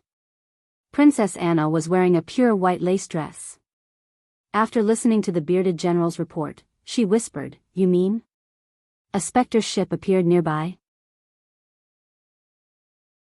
Are you still helping us deal with those enemies? Yes.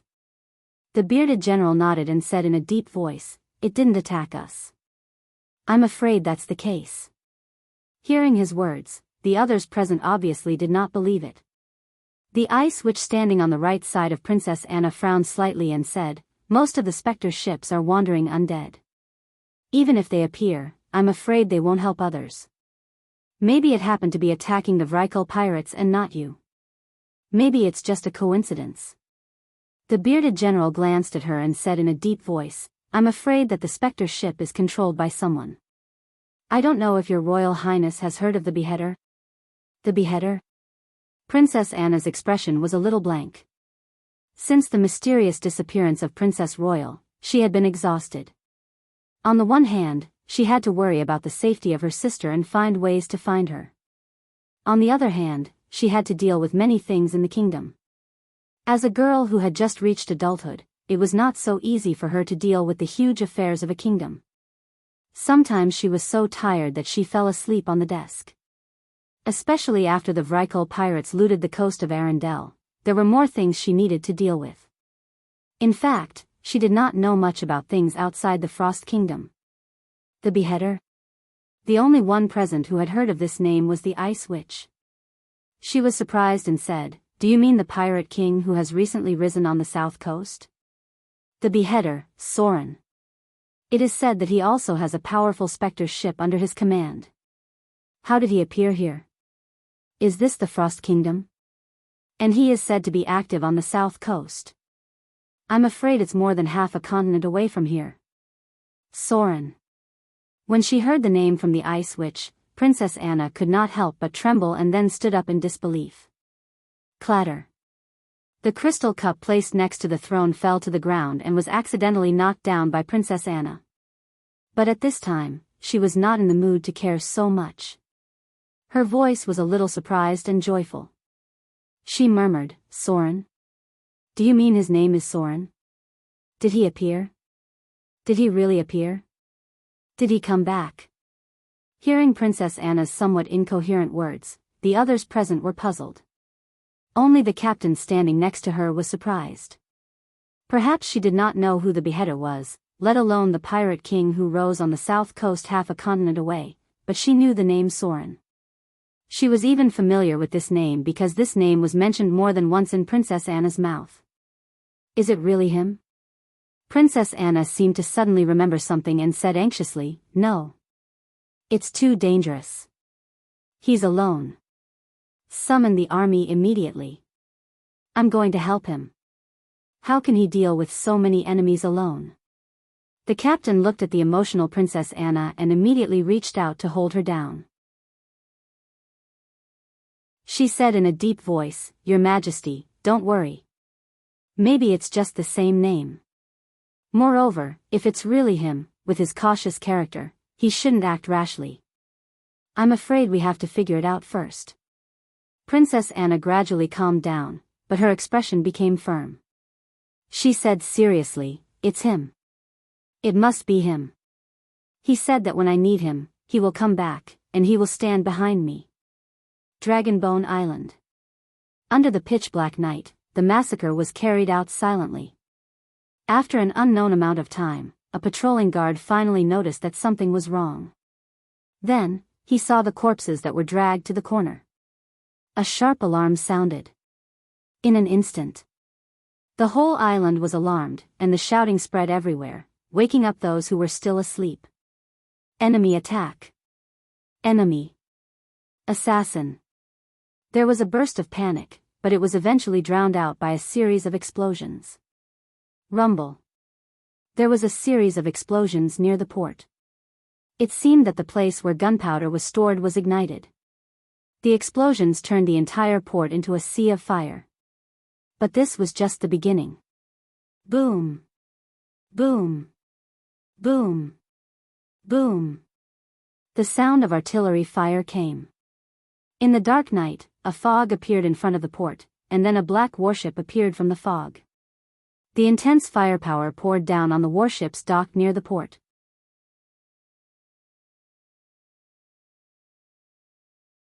Chapter 386. A raging fire was ignited. As the gunpowder barrels in the warehouse were detonated, the entire port had turned into a sea of fire, and as the fire spread, the sails of some warships were directly ignited. It seemed that the wind was fanning the fire, and more than a dozen warships were on fire. Although the hull was made of wood, it was not so easy to ignite it. Only the sails were the easiest to ignite, and the fire immediately burned them up and then gradually spread to other places. Boom! A series of gunfire sounded, and the dark ghost ship fired continuously at the port. When the enemy realized that a warship had lifted anchor, they gradually escaped into the thick fog. At this time, Soren's figure could no longer be found. Only death, fire, and destruction were left on this island. Prince Hans's somewhat panicked figure appeared. There were many guards around him, and there were a few vague figures. After finding signs of other high-grade rogues' assassination, the number of people responsible for protecting Prince Hans doubled. At this moment, there was no anger on Prince Hans's face, but a trace of fear, a terrible fear caused by a deep sense of powerlessness. Although there seemed to be only one enemy from beginning to end, he still felt like a prey trapped on this island, and could be swallowed by the enemy at any time. The fog under this night was like a prison, and he could not even determine where the enemy was. "It's a high-grade rogue." A vigorous figure with a veil appeared and gently landed beside Prince Hans. He said in a deep voice, "The killing method is simple and neat. It is very likely that he is an assassin close to the legendary level." Soren's assassination method was very similar to that of an assassin. In fact, in the Underdark, even rangers had received combat training as an assassin, let alone an orthodox rogue like Soren. "Can you find him?" Prince Hans turned his head and said with a stiff expression, "Is he still on the island? Can you find him?" The masked man standing beside him shook his head with some difficulty and said in a deep voice, "The other party is proficient in stealth. There are no traces nearby. He may have left the island. Your Royal Highness. This kind of high-level assassin is very dangerous. It's very difficult for others to discover him. From now on, it's best if you don't leave my sight." "Leave?" Prince Hans turned his head with difficulty, looked at the high-grade warlock next to him, and said in a deep voice, "I can be protected by you, but what about the others? What if he sneaks in like this every day to assassinate others?" "Sir, is there any way to find this assassin?" The high-grade warlock pondered for a moment and then said, "If I can find his approximate position in advance, I can use magic to break his stealth. But the entire island is so big that we can't possibly monitor every place. It would be very easy for him to sneak in. unless there's an expert in tracking who can find him in advance. The fire was gradually extinguished. However, the losses were quite heavy. The leader of the Vrykul pirates yelled angrily because many of his pirates were killed in their sleep. This way of dying was a disgrace to them because they didn't even get to see the enemy's face. I can arrange some magic traps. The high-grade warlock looked at the fire around him and unconsciously felt a little nervous in his heart, as if someone was watching him. He said, "But don't expect too much. This kind of high-level assassin is also very good at disarming traps. If he wanted to assassinate someone, the first target must be Prince Hans, and the second target was likely to be a spellcaster like him. So he also felt a little scared at the moment. In fact, there were not many high-grade rogues, because many rogues were stuck at the level of petty thieves. If they wanted to advance to a high grade, they had to undergo strict training and gradually grow through killing. The casualty rate of rogues in the adventure team had always been high because they had to explore, disarm traps, and investigate the enemy. A little mistake could lead to eternal damnation. The number of high-level assassins like tonight was even rarer, and it would be even more difficult to deal with them. For a first-class assassin, it was not difficult to kill spellcasters below the legendary level. How are the casualties?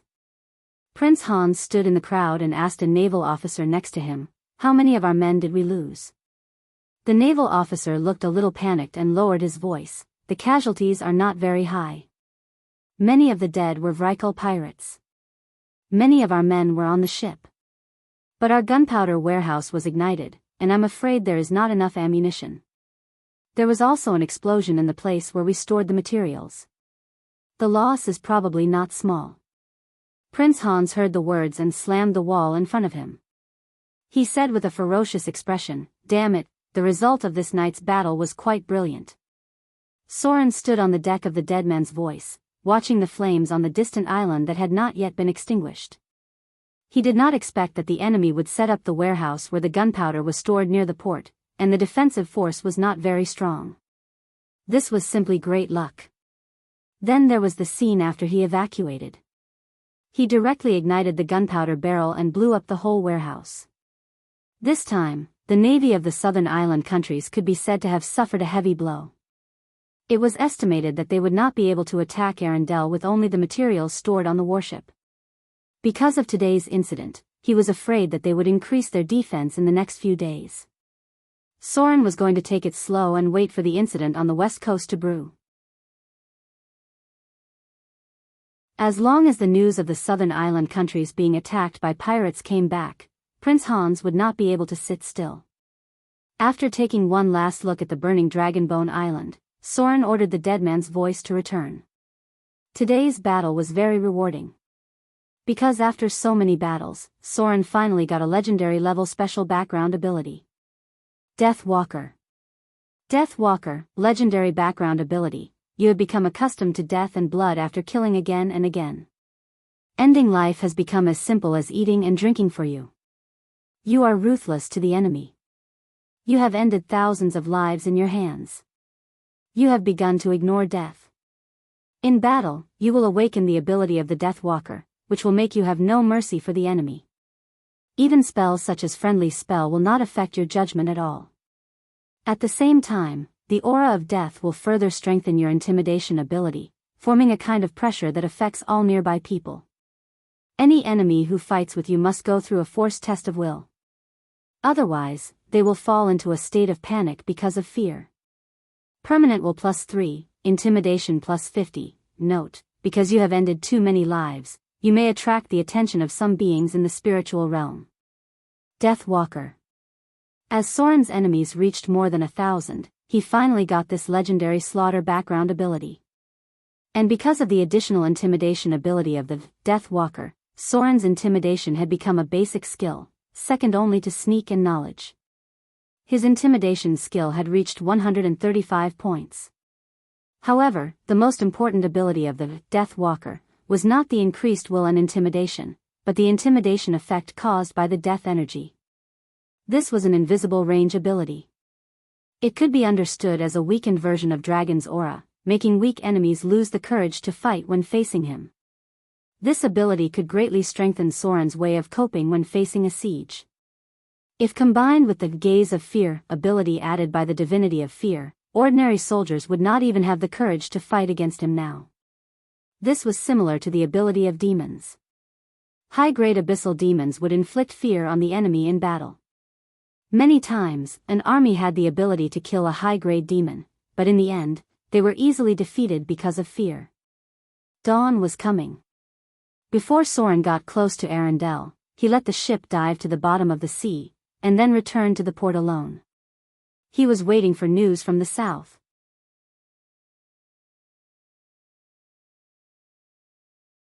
Chapter 387. Rumble. Bursts of gunfire resounded over the town of this southern island. Pirate ships with black sails could be seen near the port in the distance. Hundreds of cannons fired at the city wall at the same time, and a gap was blasted out in just one round of fire. The fierce vitality suppressed the defenders on the city wall, and they could only find ways to hide in the corner. There were cries and shouts everywhere in the town. This sudden attack frightened the civilians who usually lived a comfortable life. "Damn it!" A man dressed in noble attire shouted, "Return fire! Fight back quickly! Why are there pirates here? Black flag! Aren't they the beheader's men? Why are they attacking us? Aren't they afraid of the kingdom's revenge?" Rumble. What answered him was a second round of gunfire. With the suppression of firepower, speedboats were released from the pirate ship in front. Groups of ferocious-looking pirates began to disembark with weapons in their hands. Some jumped directly into the sea and then rushed towards the town ahead. Bursts of strange cries sounded, and the pirates waved their weapons and rushed towards the town's defenders, launching an almost one-sided massacre. "Attack! All of you, charge!"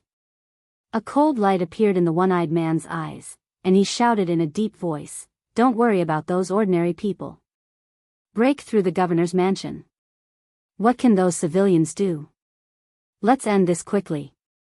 There are troops from the southern island countries stationed nearby. We must retreat before they arrive." Rumble. The one-eyed man killed a guard with a swing of his sword, glanced around, and then said, "Follow me. This is the Chamber of Commerce's residence. Charge in." A group of pirates rushed over and fought with the guards of the Chamber of Commerce.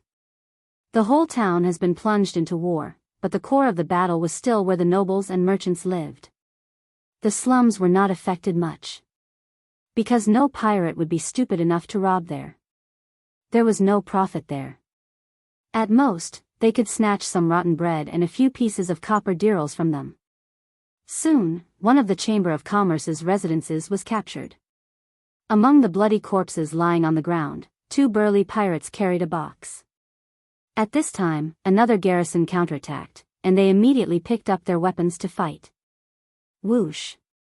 The box he was carrying fell to the ground, and kindler and silver dirhams immediately spilled out.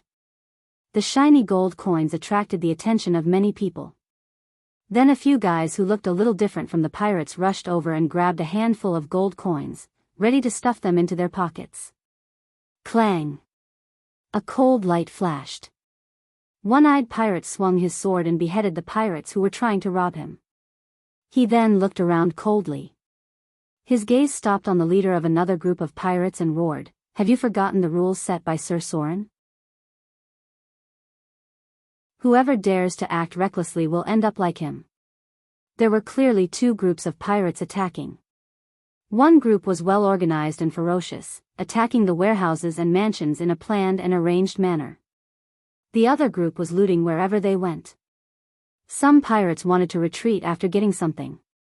Needless to say, they were just a small group of pirates that fought alongside him. Broken. The storehouse has been breached. Cheers came from the front, followed by shouts of killing. One-eyed dragon looked around and said to his confidants, "Follow me." Boom! The door of the storehouse was smashed open, and the wealth inside was immediately revealed to the others. There were boxes of kindler and silver dirhams, a variety of other goods, as well as food that was collected as taxes. The southern island countries were quite rich. The entire storehouse was filled to the brim, and there were also many swords and weapons. Take it away. Take it all away. Hurry up and take it away. One-eyed dragon smiled with satisfaction, then shouted, "Has the governor's mansion been breached?" "No." A young pirate replied, "There's a magus there. We've suffered a lot of casualties. Xanadu and his men have retreated.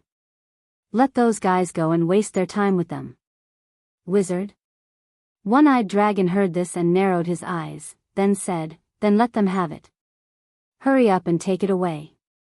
The army should be here in half a day." Boom! Boom! Boom! The sound of gunfire continued. On the east side of the town, there was a castle built halfway up the mountain. The mansion at the foot of the mountain had been breached, but the nobles who ruled here had retreated to the castle. Without enough firepower, it was very difficult to capture the castle. After the first wave of attack was defeated by the defenders, a group of pirates had retreated. "Damn it!" An old noble stood on the castle and roared, "Where are the reinforcements from Nag City?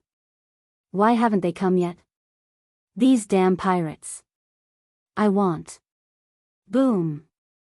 A pirate warship turned around and fired at the castle halfway up the mountain, but it was beyond the range of the cannons, so it was basically useless.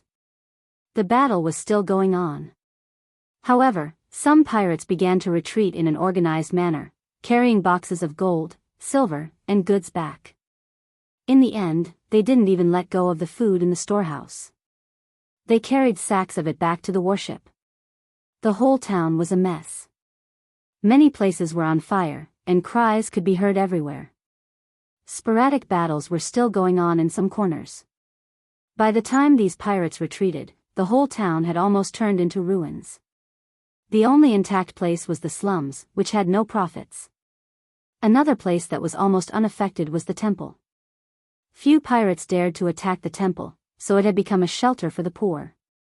Many old, weak women and children hid here to seek shelter. The power of the gods made mortals fearful.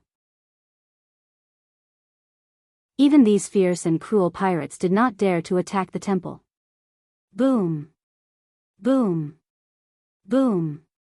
There were cheers and howls on the pirate ship. The gunners fired a few more shots at the town in front of them, and then left calmly. The same scene happened in many places. The pirate leaders under Soren's command, as well as the scattered pirates summoned by the corresponding pirate kings, looted the cities along the coast of the Southern Island Kingdom. The endless attacks made the army of the Southern Island Kingdom exhausted. Except for a few towns that were not captured, many places were looted like here. And because the kingdom's navy was taken out by Prince Hans, now they couldn't even go out to sea to fight. They could only hide in the town and defend passively. The sea had completely become the world of pirates. Everything seemed to be in a mess. The pirates were rampant. The Southern Island Kingdom had to issue an order to retreat and evacuate all the towns along the coast. As long as they were far away from the coastline, the pirates had to go ashore to attack. Once they went ashore, they would be no match for the regular army. And as long as they were far away from the coast, it would not be so easy for the pirates to retreat. A heavy cavalry of the Southern Island Kingdom could make them suffer. But it seemed that all the pirates had no intention of going ashore to fight.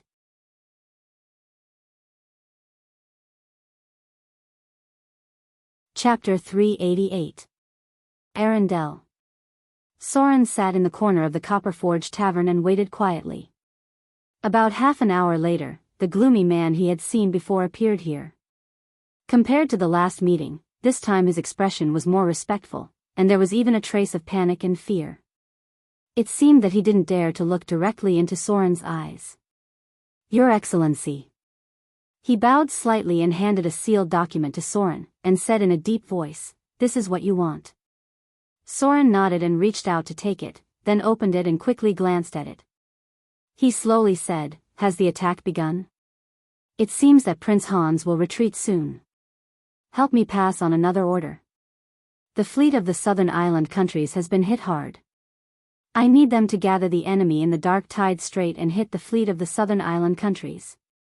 The gloomy man immediately nodded, then glanced at Soren. Seeing that he had no other orders, he quickly left. No matter what. The order from above was to try to be on good terms with the Pirate King. The Thieves' Union was also optimistic about his ability. The next day, Dragonbone Island was in a mess. Half of the port was destroyed, and many warships needed to be repaired. Prince Hans stood near the port and watched all this. There was a deep sense of frustration on his face. Just a ghost ship made him so embarrassed, which made him feel weak and powerless. Hurried footsteps sounded. The figure of the high-grade sorcerer appeared behind him. Before he got close, he anxiously said, "Your Highness. Something bad has happened. This is the news sent by the kingdom." Hearing the words of the high-grade sorcerer, Prince Hans's heart skipped a beat. The spellcaster had a fifth circle communication skill, so he had always been in close contact with the Southern Kingdom. He anxiously reached out and took the document. After a brief glance, his face turned pale. He seemed to have suffered a great blow. He murmured, "The beheader, Soren. So it was him who attacked us. Why did he attack us? Why did he help Arendelle?" The high-grade warlock looked at Prince Hans's pale face and reached out to touch him. He said anxiously, "Your Highness. The most important thing right now is not why Soren the beheader attacked us. Instead, it was because the situation in the kingdom was already very bad. Our coastline has been completely lost, and the enemy is running amok in our sea region. Every place along the coastline may be attacked. His Majesty ordered us to retreat immediately. Without the ability to go out to sea, the pirates' warships could directly bombard the cities along the coast. Now, the entire southern island nation was in a state of panic, especially when many gods began to fall silent. After the priests did not get any response, they could not even pray for help from the temple. The pirates from the south coast were just like the Viking pirates that invaded Europe. They were like locusts that plundered any place that could be attacked. Retreat. Prince Hans's face was pale as he muttered, "Order the army to retreat." The attack on Arendelle had ended in failure. All the plans had become a dream. The original purpose of blocking the northern sea route to the west coast had also completely failed. Prince Hans could imagine how much blame he would receive when he returned home. The nobles would blame him, and the kingdom would blame him. And the brothers that he had worked so hard to defeat might have already begun to plan a comeback. In the end, he might not even be able to keep the throne that he inherited. Go back. Prince Hans's expression gradually recovered, and his eyes were dignified as he said, "I must go back first. As long as I inherit the throne, I can still make a comeback. The army is still in my hands. Everything still has a chance." Speaking of this, his expression was slightly distorted, as if he was planning something. He looked at the high-grade warlock behind him and said with a ferocious expression, "I want to see the Sea Witch. I have completed the agreement, and she must help me take the throne according to the agreement." Hearing Prince Hans's words, the high-grade warlock's face changed slightly, and then he lowered his voice and said, "Your Highness. Let's go back and talk about this. Arendelle, Royal Palace." Princess Anna looked at the bearded general in front of her with surprise and said in disbelief, "What? You mean the enemy has retreated?" "Yes." The ice witch standing next to her nodded and said, "We have been monitoring the nearby waters and can be sure that they are retreating." "Great." Princess Anna stood up happily. Then, a trace of worry and sadness appeared on her face, and she murmured, "Is it him? Why didn't he come to see me? Does he hate me that much? He came here, but he won't even see me." Hearing Princess Anna's sad words, the others next to her looked at each other. Finally, the ice witch said, "Your Highness. There is news that the pirates on the south coast have attacked the southern island countries. I am afraid that it is really Sir Soren who secretly helped us. The enemy also retreated in a hurry because of the attack from the rear." Princess Anna nodded blankly and murmured, "Is that so? Then why didn't he come to see me?"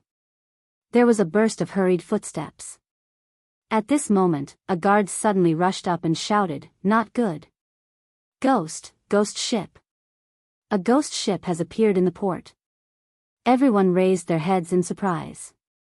Princess Anna rushed out and ran toward the port. "Let's go." The captain glanced at the others and quickly followed. Soon they caught up with Her Highness, who was trotting in front. The port of Arendelle was filled with fog. Through the fog, a black warship docked in the distance could be seen. The black hull, the black sails, and the black flagpole made people feel deep pressure at a glance. A huge black shadow wandered around the Spectre ship. None of the nearby ships dared to approach. Everyone was looking at them with awe and fear. Soren. Princess Anna looked at the black warship in the distance. She didn't know why tears fell down. She put her little hand to her mouth and shouted, "Is it you?" There was no response. The dark ghost ship seemed to be empty. It stayed for a moment near the port of Arendelle, and then gradually disappeared into the fog. The dark clouds dispersed. The bright sun shone on this rich and beautiful city in the Frost Kingdom, and everything seemed to have returned to normal. The clouds of war were fading. The mysterious disappearance of Princess Royal did not make this rich country decline, because they knew that there was another person, another figure guarding here. Guarding the mistress of this place. Maybe he didn't show up, but she believed that he would appear again when she needed him. Because this was his promise.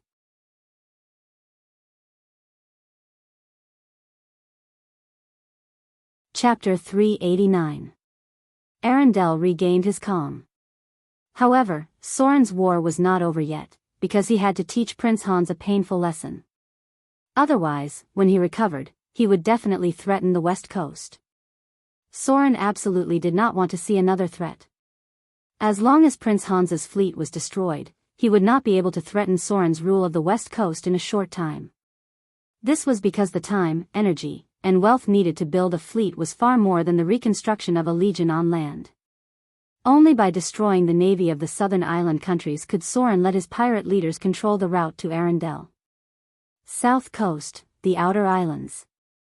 South Coast, the Eastern Kingdom. South Coast, Arendelle. When these three lines were connected, Soren's power would spread across the three seas, and his wealth would increase at an alarming rate. It might even exceed the total tax of a kingdom. At that time, there would be a lot of things that could be done. Soren's financial, material, and manpower were all in place. The power network connected by the three routes was like a C-shaped encirclement, and he could advance to his goal at any time. At that time, the role of the red-haired female pirate, Adele Isabella, could be played. Soren's economic strategy would be completely formed at this moment. Dark Tide Strait. This was a very special route. Because this was the boundary between the dark tide fishmen and the human sea, the sea creatures had their own territory. Just like Soren's sea route would never easily enter the territory of the Naga sirens. There was a vast border in the sea, and the intelligent sea creatures divided their own territory. They would not be stupid enough to bring the vast sea into their sphere of influence, but they would never allow other creatures to easily enter their territory.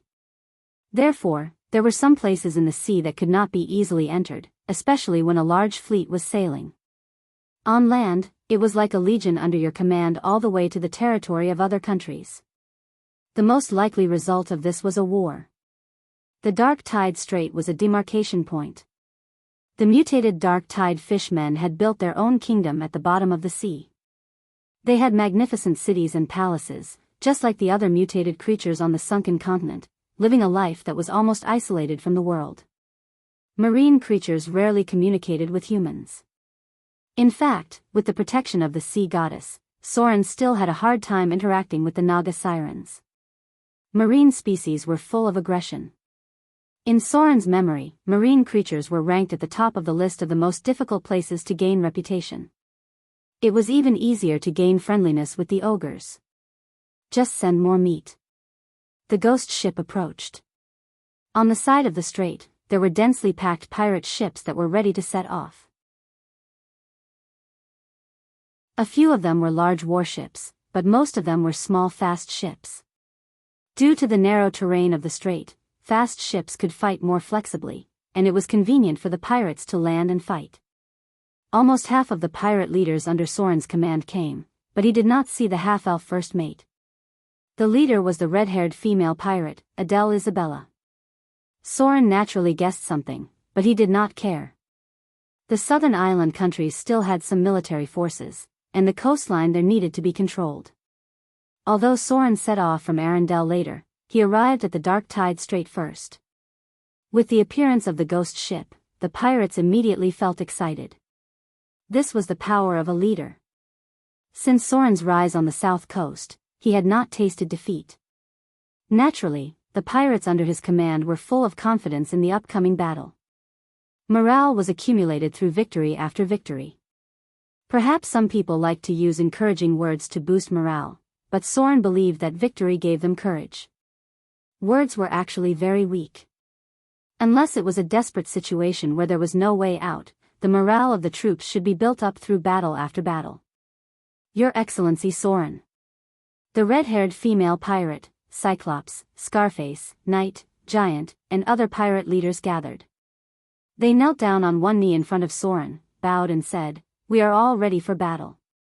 As Soren's territory grew bigger and bigger, his status was naturally different.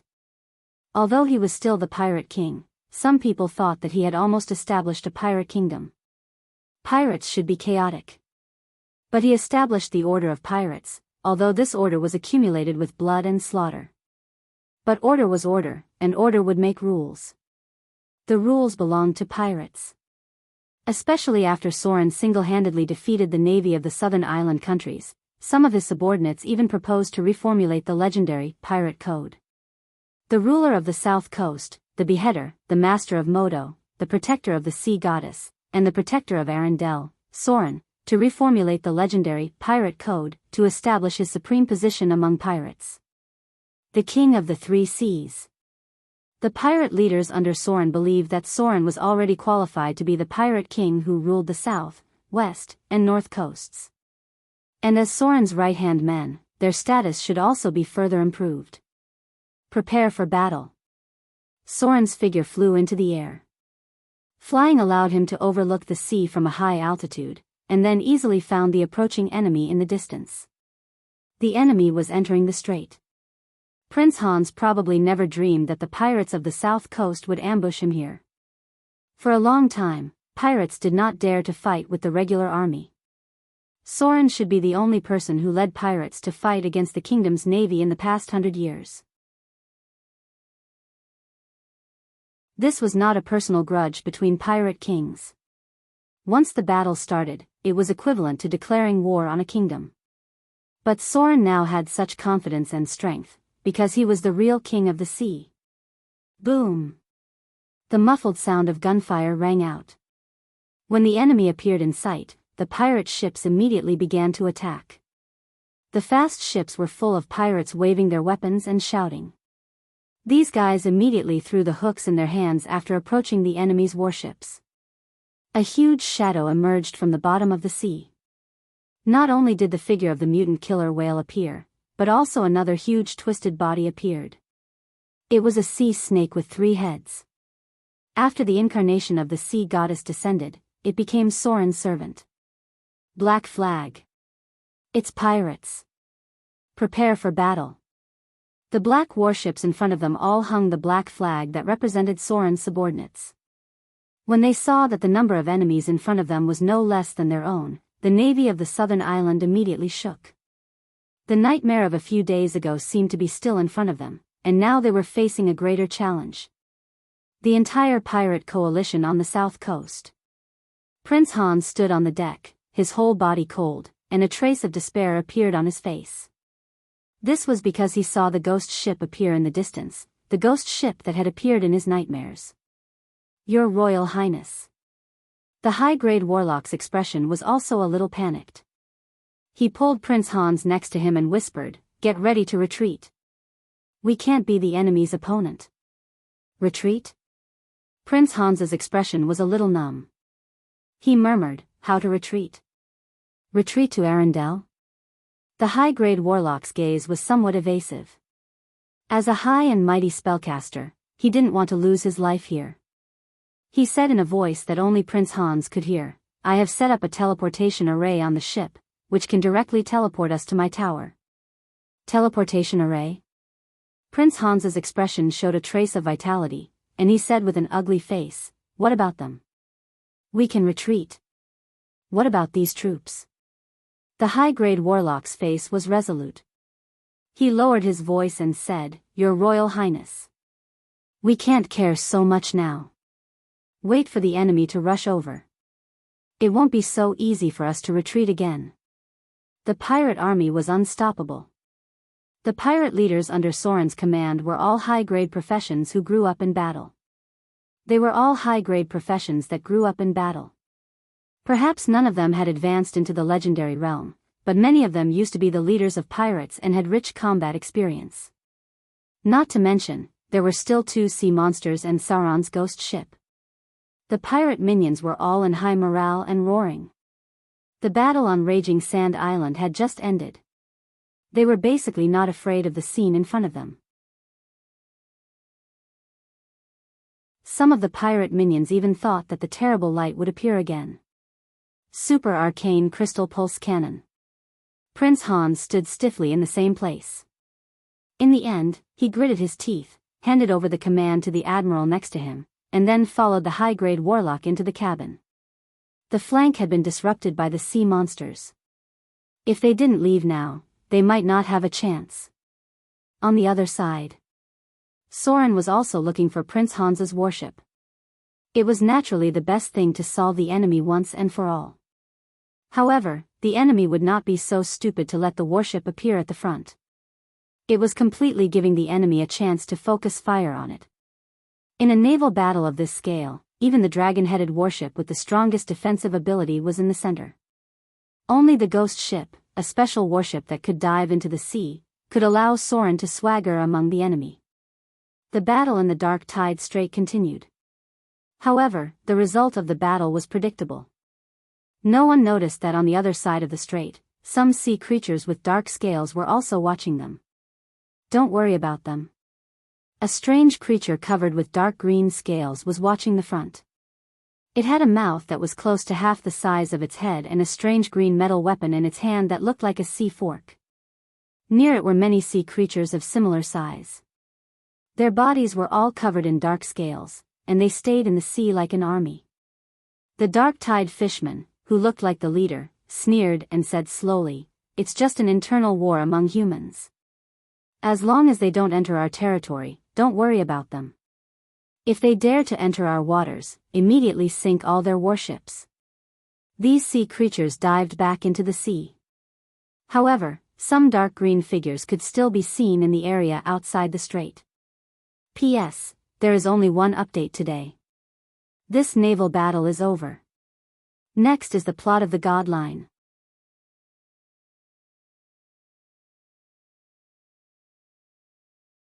Chapter 390. 3 days had passed since the battle in the Dark Tide Strait. After defeating the navy of the southern island country, Soren naturally took over the route from the west coast to Arendelle. However, it was a pity that some of the enemies still managed to escape, especially Prince Hans of the southern island kingdom. Soren did not see him at all since the beginning of the battle. He probably escaped with the help of magic when he saw that something was wrong. This made Soren feel sorry for a while, but he was also a little helpless because Prince Hans must have high-grade spellcasters around him. After the spellcasters entered the higher grade, the difficulty of killing them increased sharply. In these 3 days, Soren redivided the pirate leaders under his command. The half-elf first mate was still in charge of the eastern route, but the overseas route was handed over to the steady knight and butler. These 2 pirate leaders were descendants of nobles. The battles between the nobles in the mainland were also very fierce. They belonged to the losers of the noble family, which was almost equivalent to being exiled. If such a noble family fell, it was very likely that they would lead the knights in the family to become pirates. The 2 of them were the newly risen pirate leaders. Compared to others, these 2 pirate leaders received more education. The political skills of the nobles were more conducive to dealing with Port Tylon and shipwrecks overseas. The West Coast route was in charge of the one-eyed man. His ruthlessness could shock others. As for the red-haired female pirate Adele, Elizabeth, who was most eager to be recognized and wanted to be on an equal footing with the half-elf first mate, she was a little disappointed recently. Although Soren let her take charge of the North Coast route, he also sent 2 other pirate leaders over. They were the brave giant, part of the giant bloodline, and the cruel and bloodthirsty Scarface. Although Soren defeated the navy of the southern island country on the north coast, it was the territory of the Vrykul pirates after all. This group of Vrykul pirates living in Iceland was very fierce. Naturally, Soren's men were also the kind who were good at fighting and killing. Dang, dang, dang. There was a knock on the door. Soren sat in the room, looked up and said, "Come in." "Your Excellency." The red-haired female pirate came in and bowed her head. "What can I do for you?" Soren looked her up and down. Although she had been drifting on the sea all year round, the red-haired female pirate's skin was still fair. She was tall, slender, and well-proportioned. No matter from which angle, she was a first-class beauty. More importantly, because of the education she had received since she was a child, she had the aura of a noble woman. This was very important to Soren because the red-haired female pirate was a very important chess piece in his next plan. "There's a shirt over there." Soren took a few glances and pointed to the side. "Change your clothes and let me see." A faint blush appeared on the red-haired pirate's face when she heard this, but she still obediently prepared to change her clothes. He had prepared a lace-patterned noble lady's dress for her. The delicate sleeves were very beautiful, and there was also a pair of white silk gloves at the side. The red-haired female pirate rarely wore such clothes, so after hesitating for a moment, she clumsily changed into them in front of Soren. No matter what he wanted, she had no right to refuse. Moreover, she might not be willing to refuse. But unfortunately, Soren had no other ideas. When the red-haired female pirate changed her clothes, he lowered his head again and picked up the quill pen to write a letter. When the red-haired female pirate in front of him changed her clothes and came over, he looked up and glanced at her with a smile on his face. He nodded and said, "Not bad. Very beautiful." After changing her clothes, Adele Isabella looked like a beautiful noble lady. Her originally fierce aura was softened by the way she was dressed. In addition to the aristocratic education she had received, she looked like a noble lady from every angle. "There's a task for you to do." Soren took a few glances and his expression became serious. He looked at the red-haired female pirate in front of him and said in a deep voice, "There will naturally be other people to deal with the Vrykul pirates on the north coast. Although you are responsible for managing the route to Arendelle, I have more important things to teach you. This is a letter to Princess Anna of Arendelle. Take this letter to her. She will allow you to stay in the palace as her female companion. At the same time, she will bestow you with a noble title. When you get there, your first task is to learn the court etiquette and fully master the aristocratic set. Then I need you to find a way to contact the nobles on the south coast as a descendant of Elizabeth. It's best if it's your mother's nobility. Your new identity will be recognized by Princess Anna, the successor of Arendelle. In this way, it's basically impossible for others to doubt you. Your task is to make friends with them and find a way to gain the support and trust of these nobles." A foreign monk was good at chanting scriptures. Soren's original plan was to support the red-haired female pirate Adele Isabella himself, and then find a way to open up a situation with the nobles on the south coast. But now that he had the backing of Arendelle, he had a simpler way to get Adele Isabella a new identity. A descendant of Isabella who had been stranded overseas. With the recognition and support of Princess Anna, the successor of Arendelle, her new identity was basically set in stone. This was enough for Adele Isabella to easily dispel the doubts of other nobles. Because nobles were such a group of people, anything related to the royal family was easily pursued by them. In Soren's plan, the red-haired female pirate would become a good friend of Princess Anna and accompany her as a female companion in the palace several times. As long as the identity of a noble descendant was recognized, then what Soren had to do next would be much easier. Clap clap. Soren gently clapped his hands, and then 2 or 3 beautiful maids and a middle-aged man who was obviously dressed as a noble butler appeared. He glanced at Adele Isabella and slowly said, "They will be the servants of your new identity. Tomorrow you will take a merchant ship from Shipwreck Bay to Arendelle. When you get there, there will naturally be someone to meet you and arrange your next things. Your task is to go around Arendelle and return to the south coast with a new identity. I will transfer an additional 100,000 Kindler's funds for you to arrange. The specific task is here. I will explain it to you in other ways later." Soren reached out and handed over 2 letters. The red-haired female pirate reached out and nodded with a serious expression. "I will never let you down again." Even if she was an idiot. At this moment, she could also feel that Soren's plan was not small. It seemed that His Excellency the Beheader was preparing to extend his hand to the land of the south coast. What he was plotting was probably not simple. No matter how vast the sea was, it was still rootless duckweed after all. Although the foundation was established in the outer islands and the city of Mordor was gradually growing, it was still too far away from human civilization. Many things needed to rely on the mainland for supplies, and the kingdom on the south coast was a place that Soren needed to enter. Otherwise, he would be too dependent on Port Tylon. A pirate naturally could not blatantly extend his hand to the land. It would be too eye-catching. Soren's plan was very complicated. The identity of the red-haired female pirate was just the beginning. To achieve his goal, he needed to make more preparations. A day passed quickly. Adele Isabella embarked on a journey to Arendelle.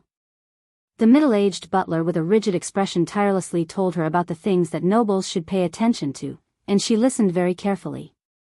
This was a task that tested her acting ability, and women were naturally good at acting, so she was very confident about this task. The journey was calm. As Adele Isabella arrived at Arendelle, all the people responsible for her were in place. Ms. Isabella. A low-key but luxurious carriage stopped at the port, and then carried her into the noble district of Arendelle without attracting attention. The carriage finally stopped in front of a magnificent aristocratic mansion. There was already a row of servants waiting in front of the door. They were welcoming their new master, although no one had seen her yet. This was just one of the properties under her name. Adele Isabella was now a noble, rich, young, and beautiful noble lady. She not only bought one of the best mansions in the noble district in recent days, but also directly bought 3 shops in the central area near the port of Arendelle. It was said that she ran her own chamber of commerce on the south coast and was ready to expand her business to Arendelle in the south. Many people paid attention to this rich and beautiful noble lady. However, she seemed to be very low-key and refused all the visits from other nobles in Arendelle. Occasionally, there would be people who wanted to test the background of this young, beautiful, and wealthy noble lady. However, they were all dealt a heavy blow. Only then did they realize that this lady's identity wasn't that simple. She was not a soft persimmon that could be easily manipulated. A woman who could expand her business all the way from the south to the north was naturally not simple. But the nobles in Arendelle realized that she was not simple for the first time at a banquet in the palace. It was a banquet hosted by Princess Anna. And this mysterious, rich, and beautiful noble lady, who was said to be a direct descendant of Queen Isabella, accompanied Princess Anna directly and sat on the left side of Her Majesty after the banquet began. P.S. There is one more update today.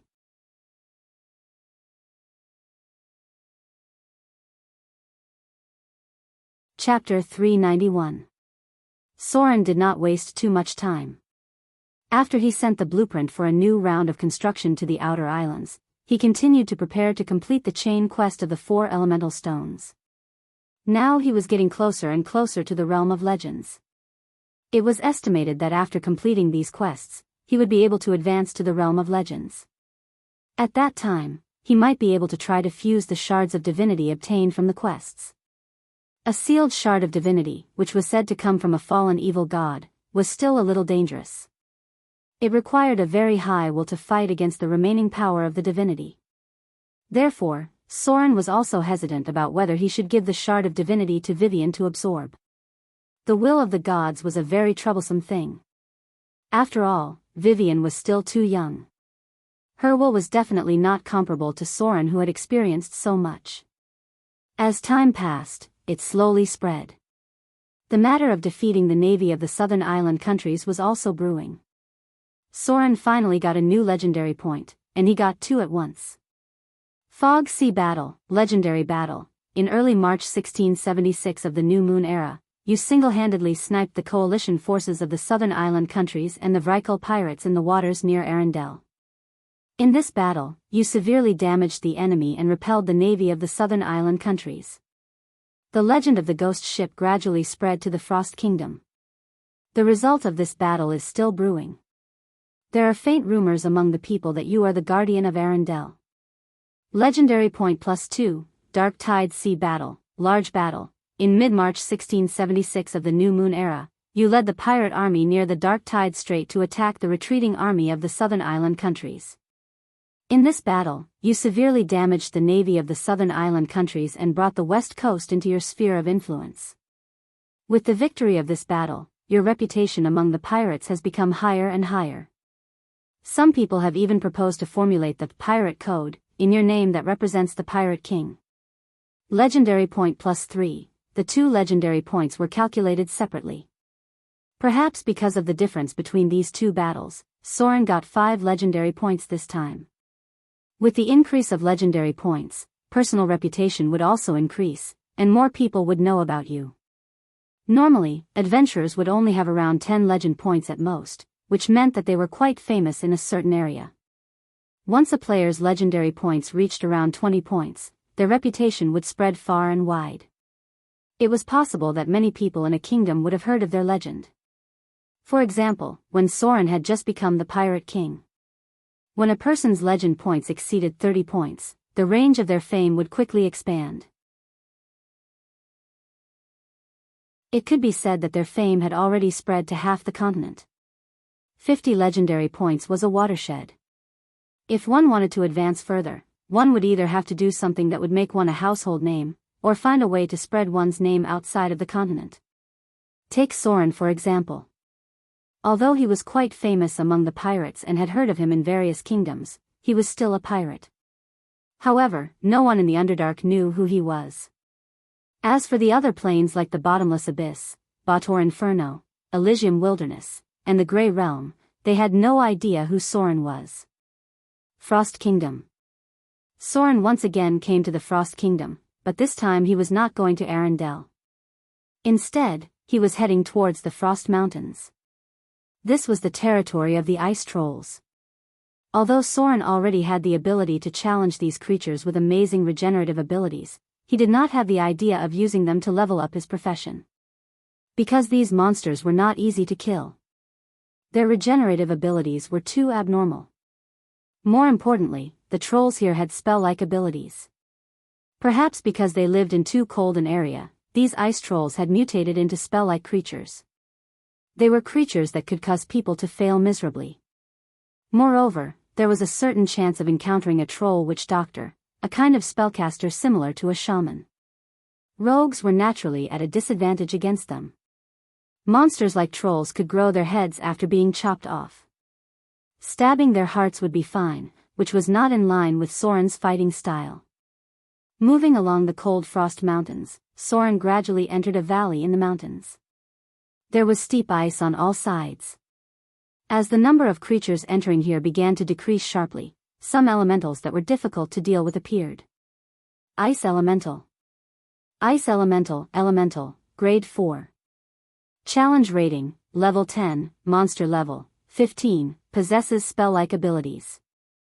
Highest and lowest attributes, 22 and 10, total attribute points, 90 to 100. Special abilities, Elemental Armor, Ice Lance, Elemental Characteristics, Cold Characteristics. Challenge Difficulty, A. Elementals were all supernatural creatures.